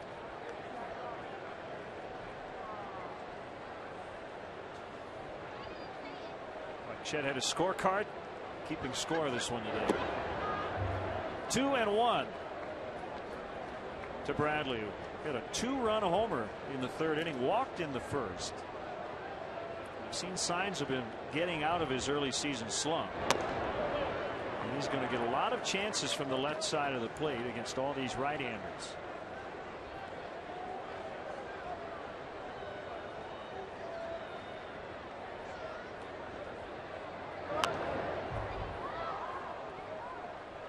But the big home run that he hit back in the 3rd inning, 2-run bomb to right field, came on a splitter that stayed up and out over the plate. Just watch how opposing teams pitch Milton Bradley as a left-handed hitter. They come in hard with fastballs, come in hard with breaking balls. They might show him something off the plate away where he can't reach it, but they're really trying to crowd him in on his hands. Popped out of the mid of Kendall.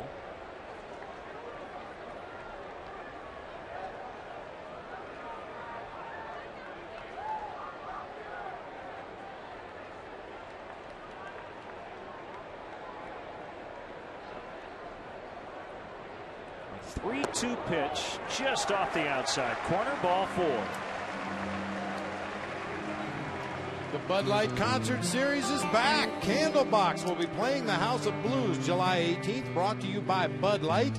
Tickets are available exclusively at Ticketmaster.com.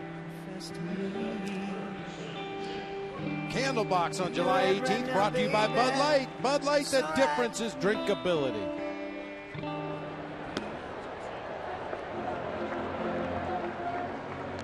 1-0 to Jake Fox. He is 1 for 2.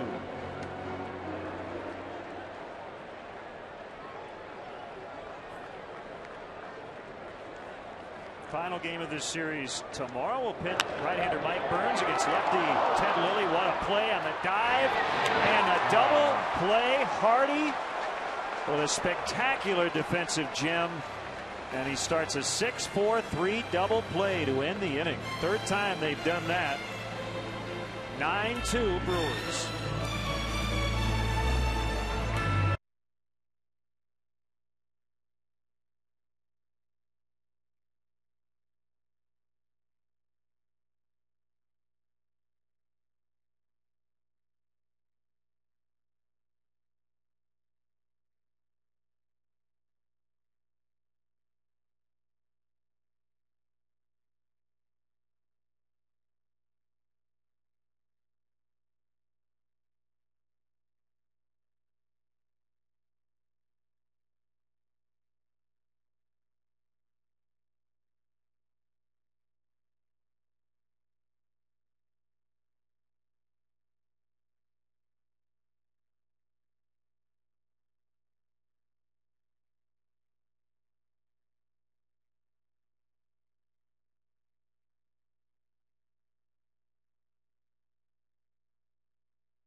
Jeff Samardzija with a scoreless fifth. And working against Ryan Braun. Curveball strike.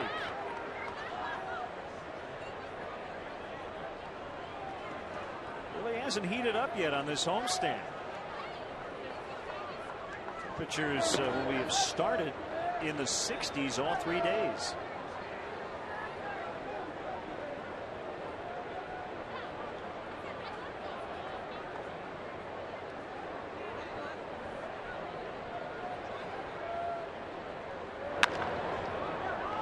Nice backhand by Fox.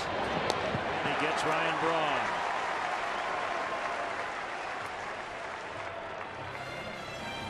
Let's check out today's Honda Accord game summary as we enjoy a little Neil Diamond.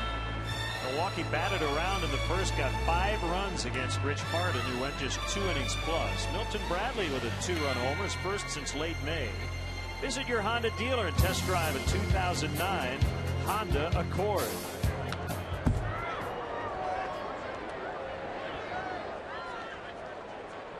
Foul strike to Fielder, 0 for 1. He's been intentionally walked twice.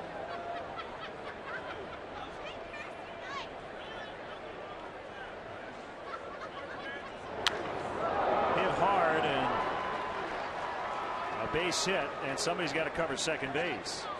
As that ball was getting by Terrio, he was pointing at the bag, and Fontenot ended up getting there, but it's a single for Fielder. Time to have a ball with our friends at the Illinois Lottery. Former Cub Casey McGee, unfortunately, has had a ball today, banging one off second base. 3 hits for Casey McGee. 3 RBIs as he bats again, and he's going to pick up a couple more RBIs as he finds Waveland, and he's still having a ball.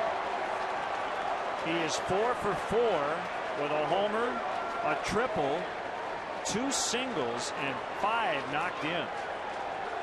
11-2.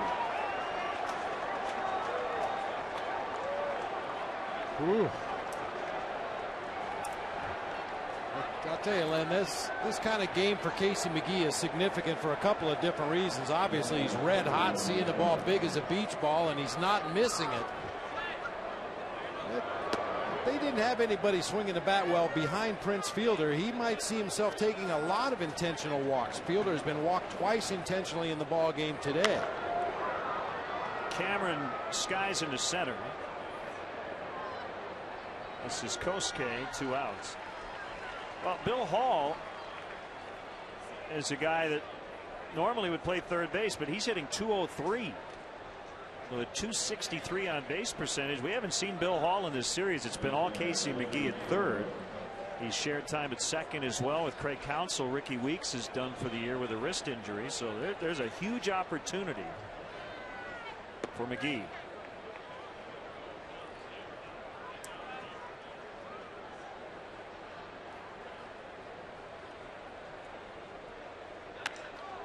Another fly to center. Kosuke will have to track it down as it one hops the wall. That's a double for Hart as they continue to club the ball. And you know, my guess is after the game, when asked does it feel extra special coming against your former team, Casey will say all the right things, but guys always like to have performances like this against their former team. And I've read some quotes from him. He's very appreciative of all the opportunities he got in the Cubs organization, including his first major league call-up late last year. Jason Kendall, high and deep. Soriano on the track, back almost up against the wall, makes a catch. So they get to Samardzija in this inning. McGee having a career day, and it's now 11-2 Milwaukee.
Follow your team on your iPhone and iPod Touch with MLB.com At Bat 2009, featuring play-by-play, video highlights, and live audio broadcast. Visit Cubs.com on your iPhone or iPod Touch to purchase.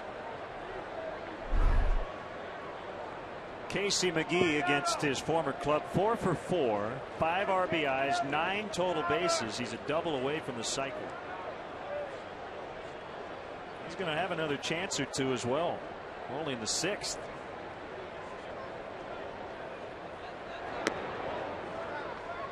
Knee-high strike on a slider from Looper to Soriano. Grounded out his first time, reached on an error. His second chance.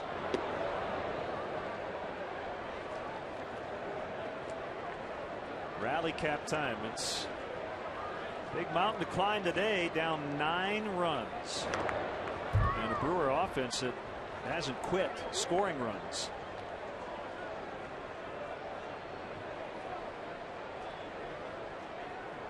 In terms of the lineup reconfiguration, Lou would not characterize Soriano in the 6th spot as a day-to-day thing. Sounds like he's going to stay there for a while. And as a manager, Bob, how difficult is it to remain patient if you make a change and it doesn't immediately work? I think that depends on the manager.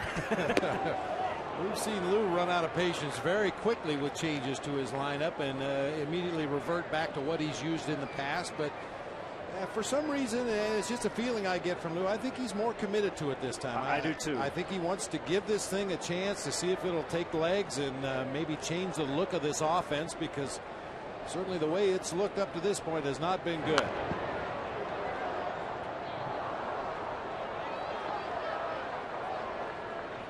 Well, last year he didn't have to tinker much with the lineup because this offense led the league in runs. Had one of the best records in all of baseball. And when Soriano was in the leadoff spot, they were well above 500. Called strike 3. Rare frustration, at least externally, from Soriano. You don't see him argue with umpires too often. He didn't like that Tim Welke strike 3. You be the judge. Had a caught corner, but it looked like it was down below the knees when it crossed the front of home plate. Soriano's bending over to take off his ankle guard, and it's rung up by home plate umpire Tim Welke. I also think it's 2 parts. Not only does it take some pressure off Soriano in terms of taking pitches, running, all that stuff. He's a power hitter. Kosuke Fukudome, the one thing he does best is he does take pitches and will draw walks. So now you take that run producing pressure off Fukudome by hitting him leadoff. Hardy throws Soto out. So I think in both cases, Bob, theoretically, or at least philosophically, it makes a lot of sense to make these changes. Well, the bottom line is not only Alfonso Soriano, but a number of guys in this Cubs lineup need to start swinging the bats better. It doesn't matter where you hit a guy in the lineup if he's not swinging the bat well. Just because you move him out of the leadoff spot and into the 6th hole, into the 8th hole, wherever you want to put him in the lineup, you still have to see some results. You still have to see a guy revert back to the form that we saw from him earlier in his career. Kevin Hart up in the bullpen. Pitcher spot coming up after Fontenot. 2 outs in the inning. And the newest Cub, Jeff Baker, is that on-deck hitter. Baker's going to get some starts against lefties. Going to be a while before that happens, but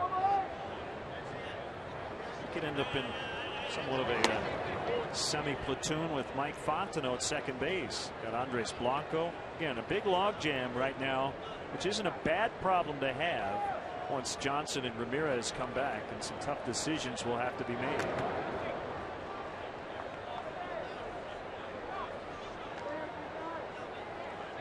But it's amazing. This is a team that's second to last in the entire league in runs. I didn't think that was possible after the year this team had last season. came up and hit the umpire in the chest. Called strike 3. And they go down in order for the first time today. Off to the 7th. All Brewers 11-2.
Ray Charles with America the Beautiful.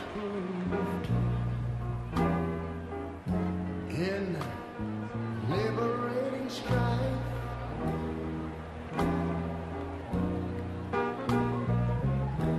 who more than self their country loved, and mercy more than life. That's today's Bud Light Fan Cam with just the right taste. It never fills you up. The difference is drinkability. Matt Gammel's batting for Braden Looper, who went 6 innings, threw 112 pitches, gave up 2 runs on the home run by Milton Bradley. That's a strike from Samardzija, and it's 3-1. One's listening to Ron, the other listening to Pat. Is that the way that works? And I think they brought their earplugs because the 7th inning stretch will be conducted by yours truly as Gamble walks to start the 7th.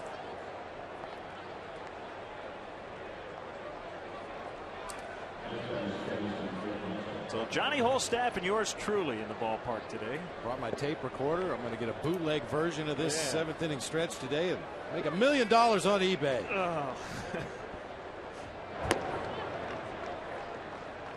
One strike to Craig Counsell. There's that Stars and Stripes giveaway cap today.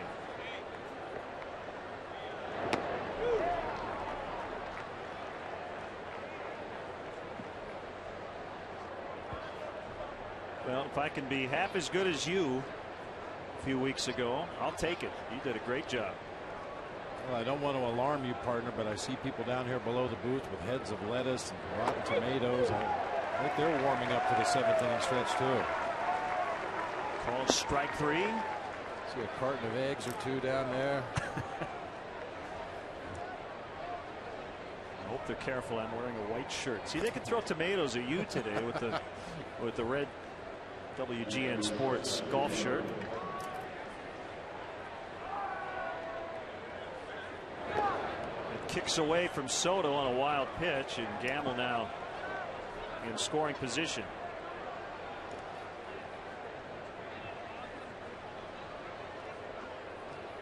Yeah, you don't want to ruin this look here. So we didn't even call each other. We got the red, the white, and the blue. 4 ALS buttons supporting the fight against ALS. Former Cub and current part-time broadcaster Dave Otto recited Lou Gehrig's speech that was given 70 years ago today.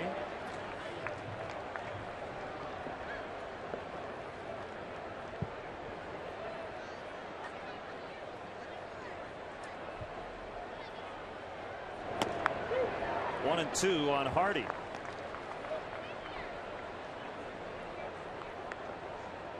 Lightly raining.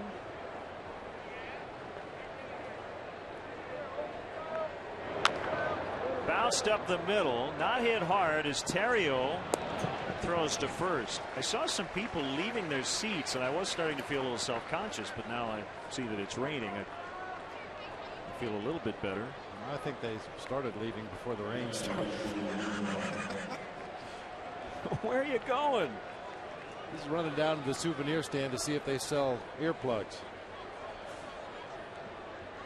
I'm just giving you a hard time, partner. Oh, I know. You are the lead vocalist of the Len & Bob band, you know. You got that going for you. I still have my ear muffs in case of cold weather. So if you want to put these on. Yeah, I might have to borrow those. There you go. Thanks. I appreciate it.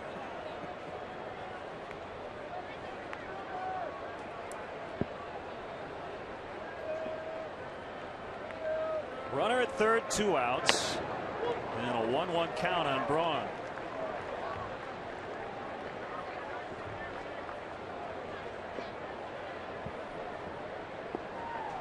Did you ever think when this series started you would tell yourself, boy, you'd like to get Braun and Fielder out to clear the bases for Casey McGee? McGee has been the man of the day, no doubt about it.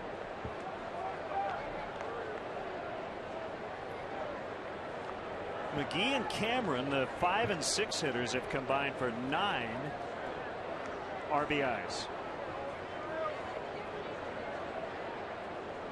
It's a thumb pad that he has in his mouth.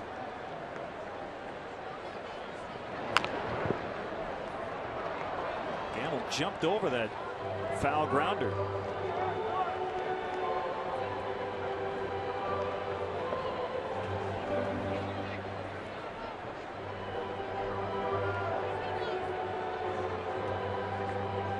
As we always point out on a play like that, if it hits the base runner at third base in foul territory, it's just a foul ball. If the runner happens to be in fair territory and gets struck by a batted ball, a fair ball, he's out.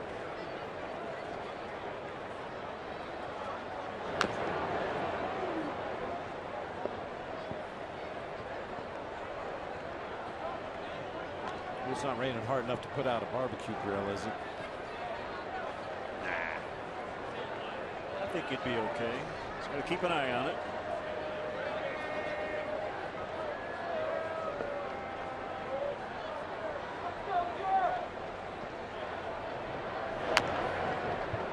Another foul.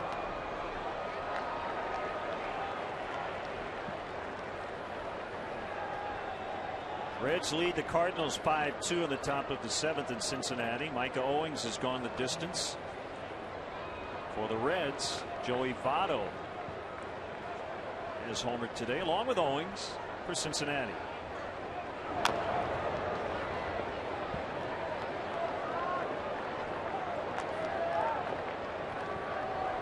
So an opportunity for Milwaukee to jump back into a first-place tie with the Cardinals. Cardinals and Cubs coming into today winning 3 straight. Milwaukee losing 3 in a row.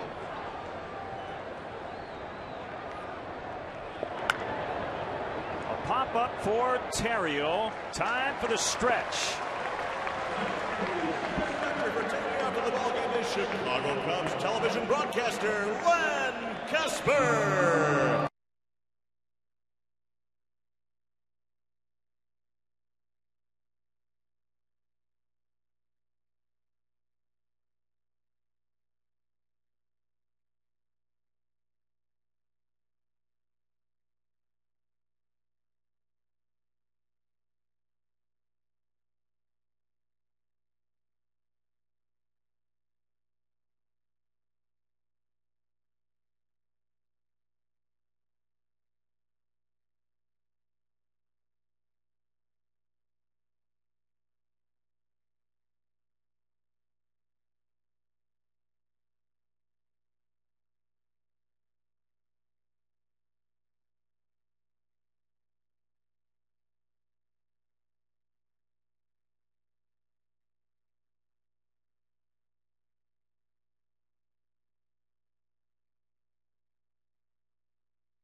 Carlos Villanueva now on for the Brewers, facing pinch hitter Sam Fold, who grounds to Craig Counsell.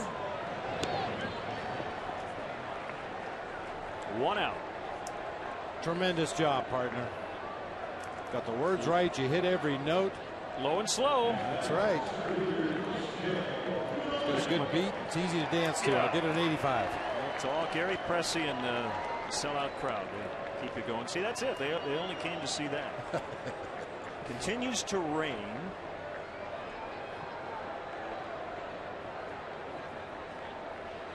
Fukudome swings and misses. Strike 1. Never gets old, though, no, does it? Doesn't. What an experience. It's a great rush.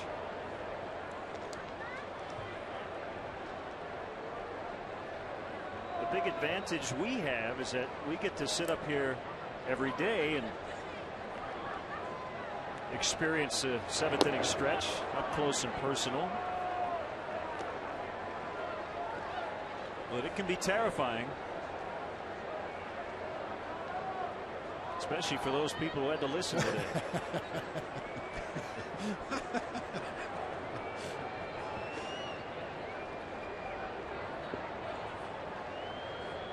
Guy's saying to himself, I don't know who that is.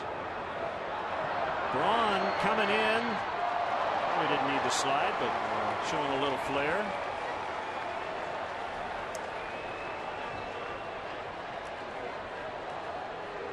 Let's step aside and see what's coming up on WGN.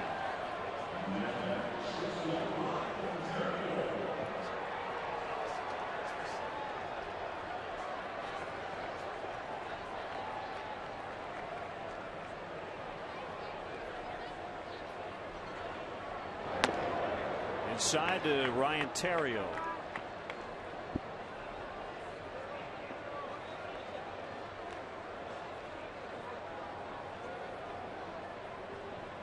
Elmo loves the Cubbies. Braun again. No slide that time. Cubs go down quietly in the 7th. 11-2 Milwaukee.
Now.com. You can tweet us as well.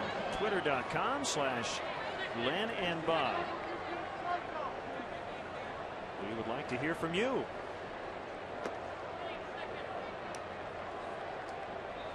I think they must be out of order. Not sure exactly what that said. Right-hander Kevin Hart is on. Fold remains in And center, and Andres Blanco is going to play short.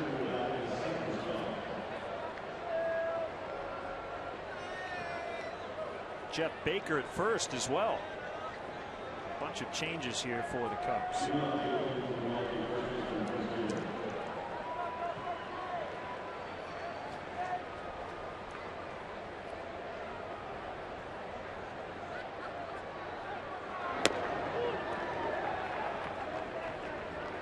Fastball strike to fielder. Len, nobody likes to watch or play in a blowout ball game, but it's an opportunity for those guys in the bullpen. David Patton has been used sparingly at best this season. Jeff Samardzija has some things he wants to work on, and Kevin Hart trying to establish that he can be a usable member of this bullpen for the rest of the season. So there's always something to be gained, even in the worst ball game that you have over the course of a season.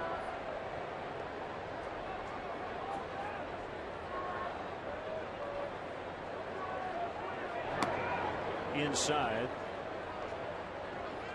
2-1. The fourth game of the season for Kevin Hart. Done a nice job up to this point.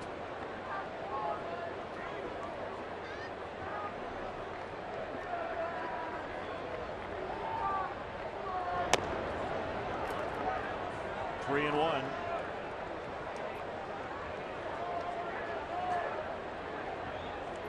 He's the fourth pitcher to work today. The guy who's gone the longest, Jeff Samardzija, 3 innings. But every pitcher gave up at least 2 runs. Hart in 7 in 2 innings. Patton allowing 2 in his 2 innings. Fielder draws a leadoff walk.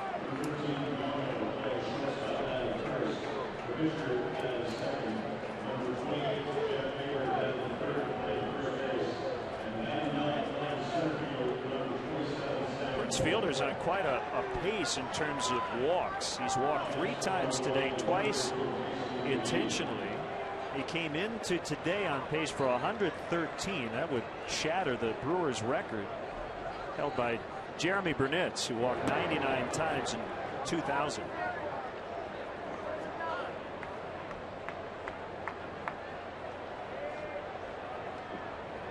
McGee 4 for 4 and a double away from the cycle.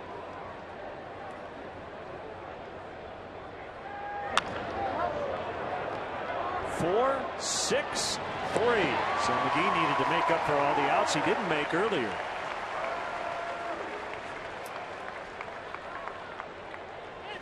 I'm going to have to hit into a lot of double plays to do that, but that's a start right there. Hard hit ground ball to second base. Blanco with an easy turn at second, on to Baker for the double play.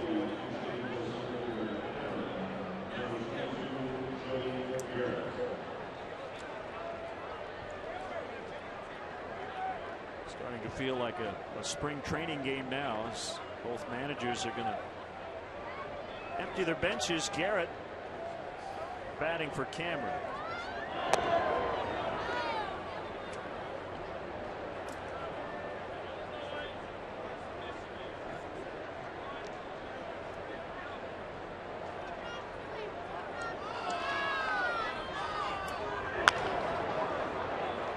Backhanded by Fontenot. He gets it to Baker, and Hart works around that leadoff walk.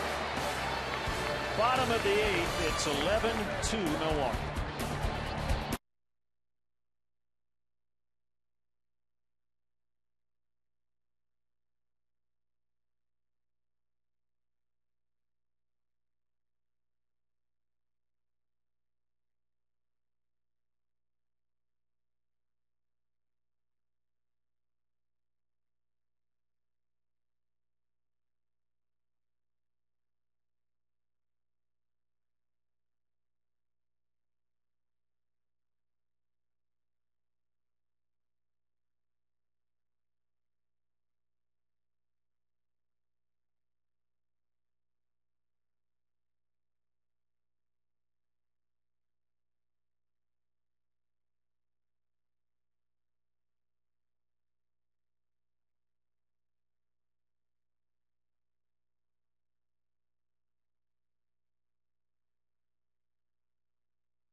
Time now to look at today's AM/PM player of the game. The Cubs offense has been all about this two-run home run off the bat of Milton Bradley, his 6th bomb of the season.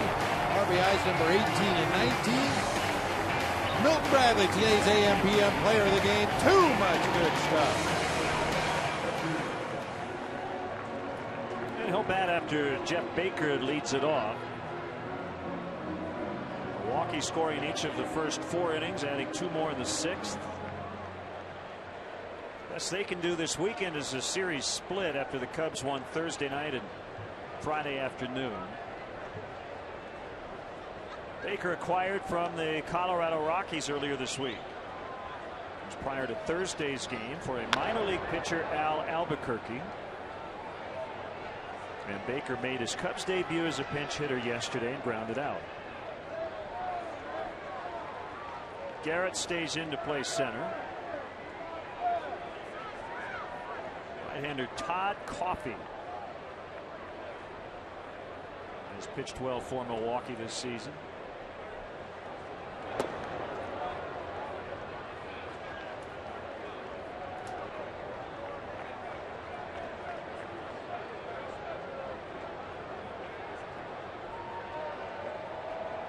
Baker had been on the DL because of a hand injury. And only appeared in 12 games for the Rockies this season.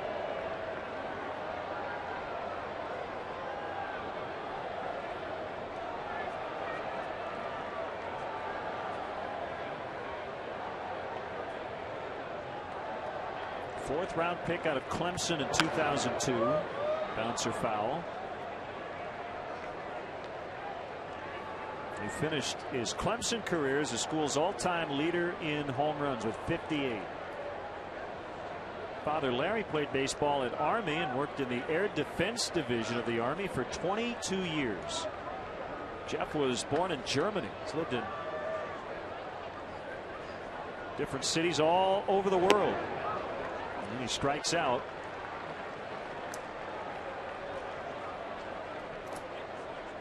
Goes down to Clemson. They call him Home Run Baker.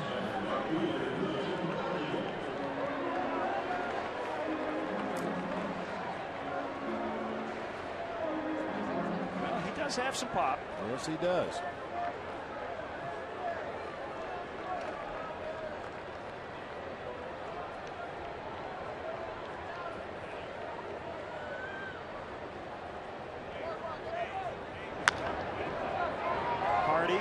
Behind second. Bradley's out. Okay, Len, sometimes it looks like J.J. Hardy's arm is a little short to play shortstop, but then when he needs to, he can always put a little extra on it. It's a very deceiving throwing arm for a shortstop. He just gets it over there in time. If that means he has to gun it across, put a little extra on it, he'll do that.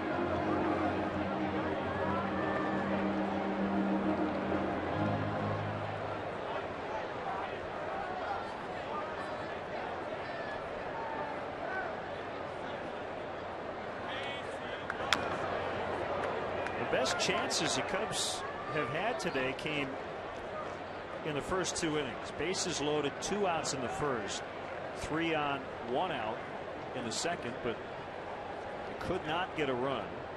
Ontario grounded into a 6-4-3 double play. Bradley with a 2-run homer in the 3rd inning as they began their comeback, but haven't scored since.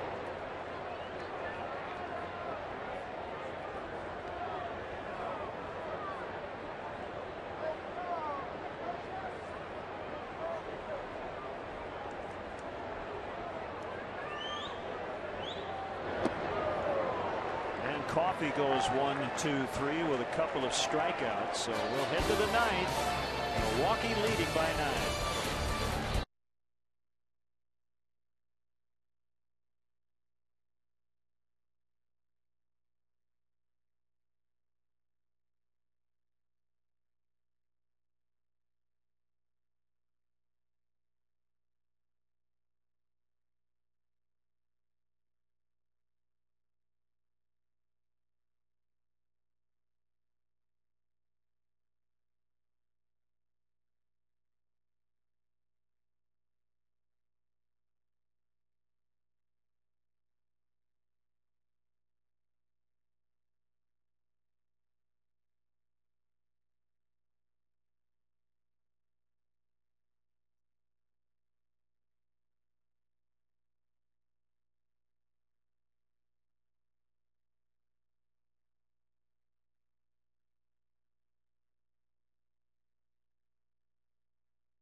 Maka's club trying to get back into first place after dropping out of first yesterday.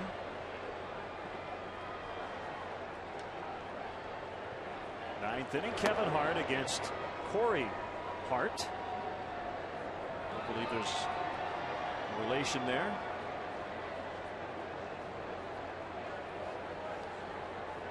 Gonna have a little heart-to-heart here.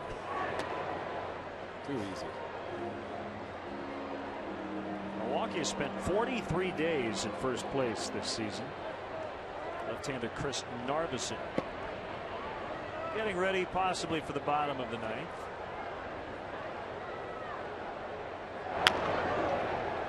Cubs still with a chance, even if they don't pull off the miraculous comeback today, to win 3 out of 4 this weekend, and they'll look to left-hander Ted Lilly as we get the stare down from assistant athletic trainer Ed Halbert.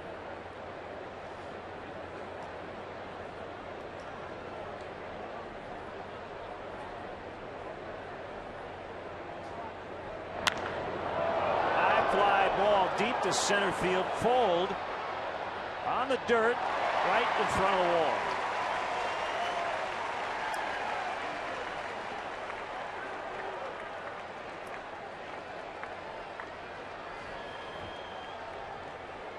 Sam Fuld just drops his head and runs back to the warning track near the spot where he thinks that ball is going to come down, makes a slight adjustment, and much easier play than the one he made up against the ivy in right field a couple of years ago. Went flying into the vines against the Pirates.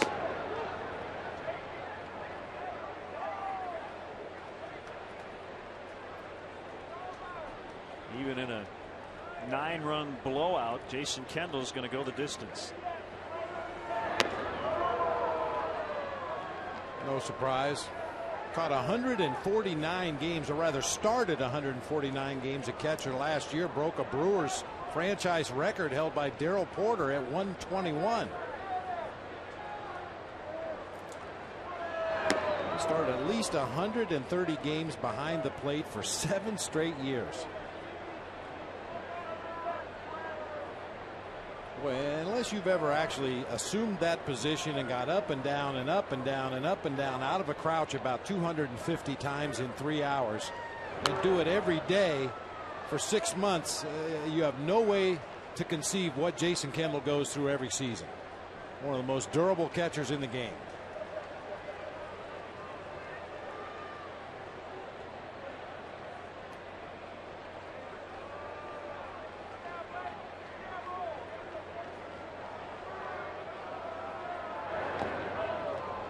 Two and two. Then there's a backup, Mike Rivera.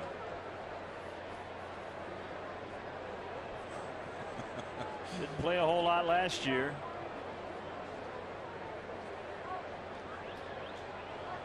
Time to work on his nails. There's some people around baseball that think Mike Rivera is a guy that you could possibly look to as a front line catcher. Soriano backpedaling.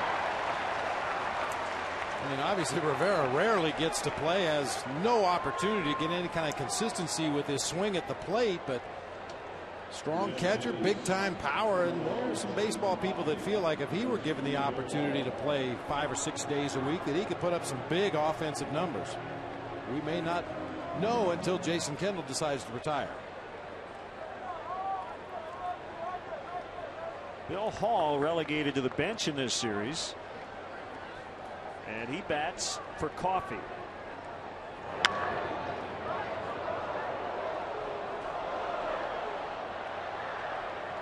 $40,088. They paid attendance, and they have headed for the exits. The home team down 9 and some light rain earlier.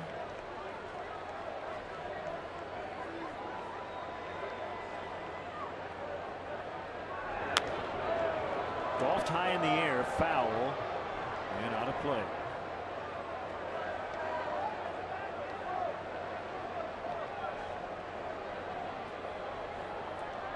Well, we sit here, partner, 3 months into the season.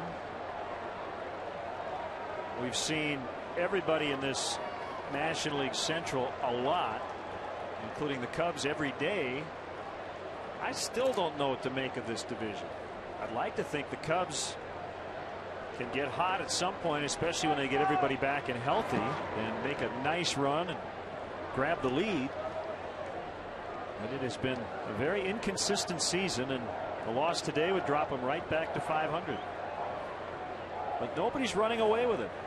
That's the good news. Nobody in the division really appears poised or ready to make any kind of a run and separate themselves from the rest of the division. So that's good news for the Cubs. Ball went around. That's a strikeout. So Hart with 2 scoreless innings. We'll go to the bottom of the ninth. It's 11-2 Milwaukee.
Producer of Chicago Cubs baseball on WGN Sports is Mark Brady.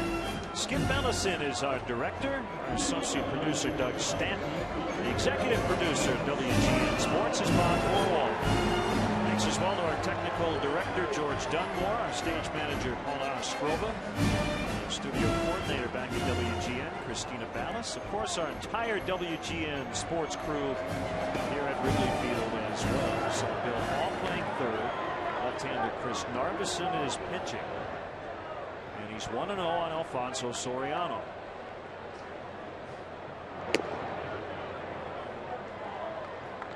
Our crew here is comprised entirely of Yankee Doodle dandies. Every day is the 4th of July working with those guys. That's right.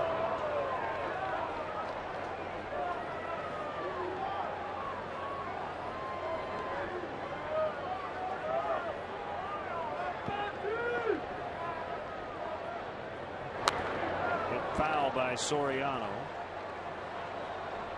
2-2 on him.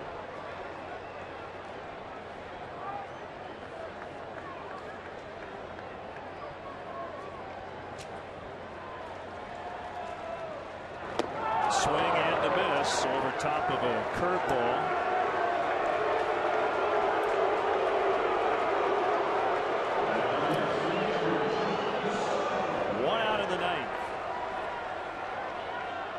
With that very slow, deliberate wind up, drops a big old curveball on Alfonso Soriano for strike 3.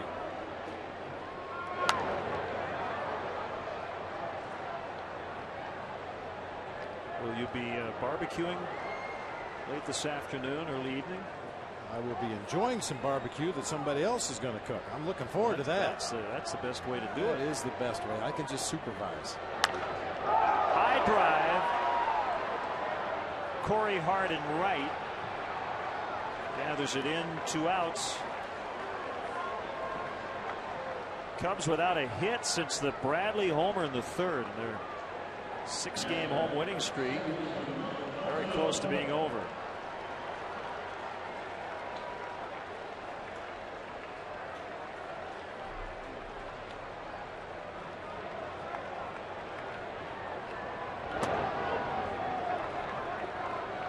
Nothing in 1 to Mike Fontenot, who has reached twice. A single and a walk. Double plays have hurt the Cubs today. They've hit into 3 of them. All with Braden Looper on the mound.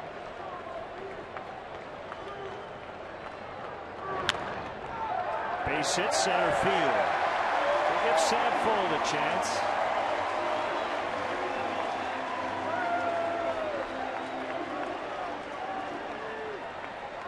Guys can take advantage here late, Bob, when in a blowout situation. Most pitchers are not going to nibble. They're going to throw strikes. Pick up an extra hit or 2.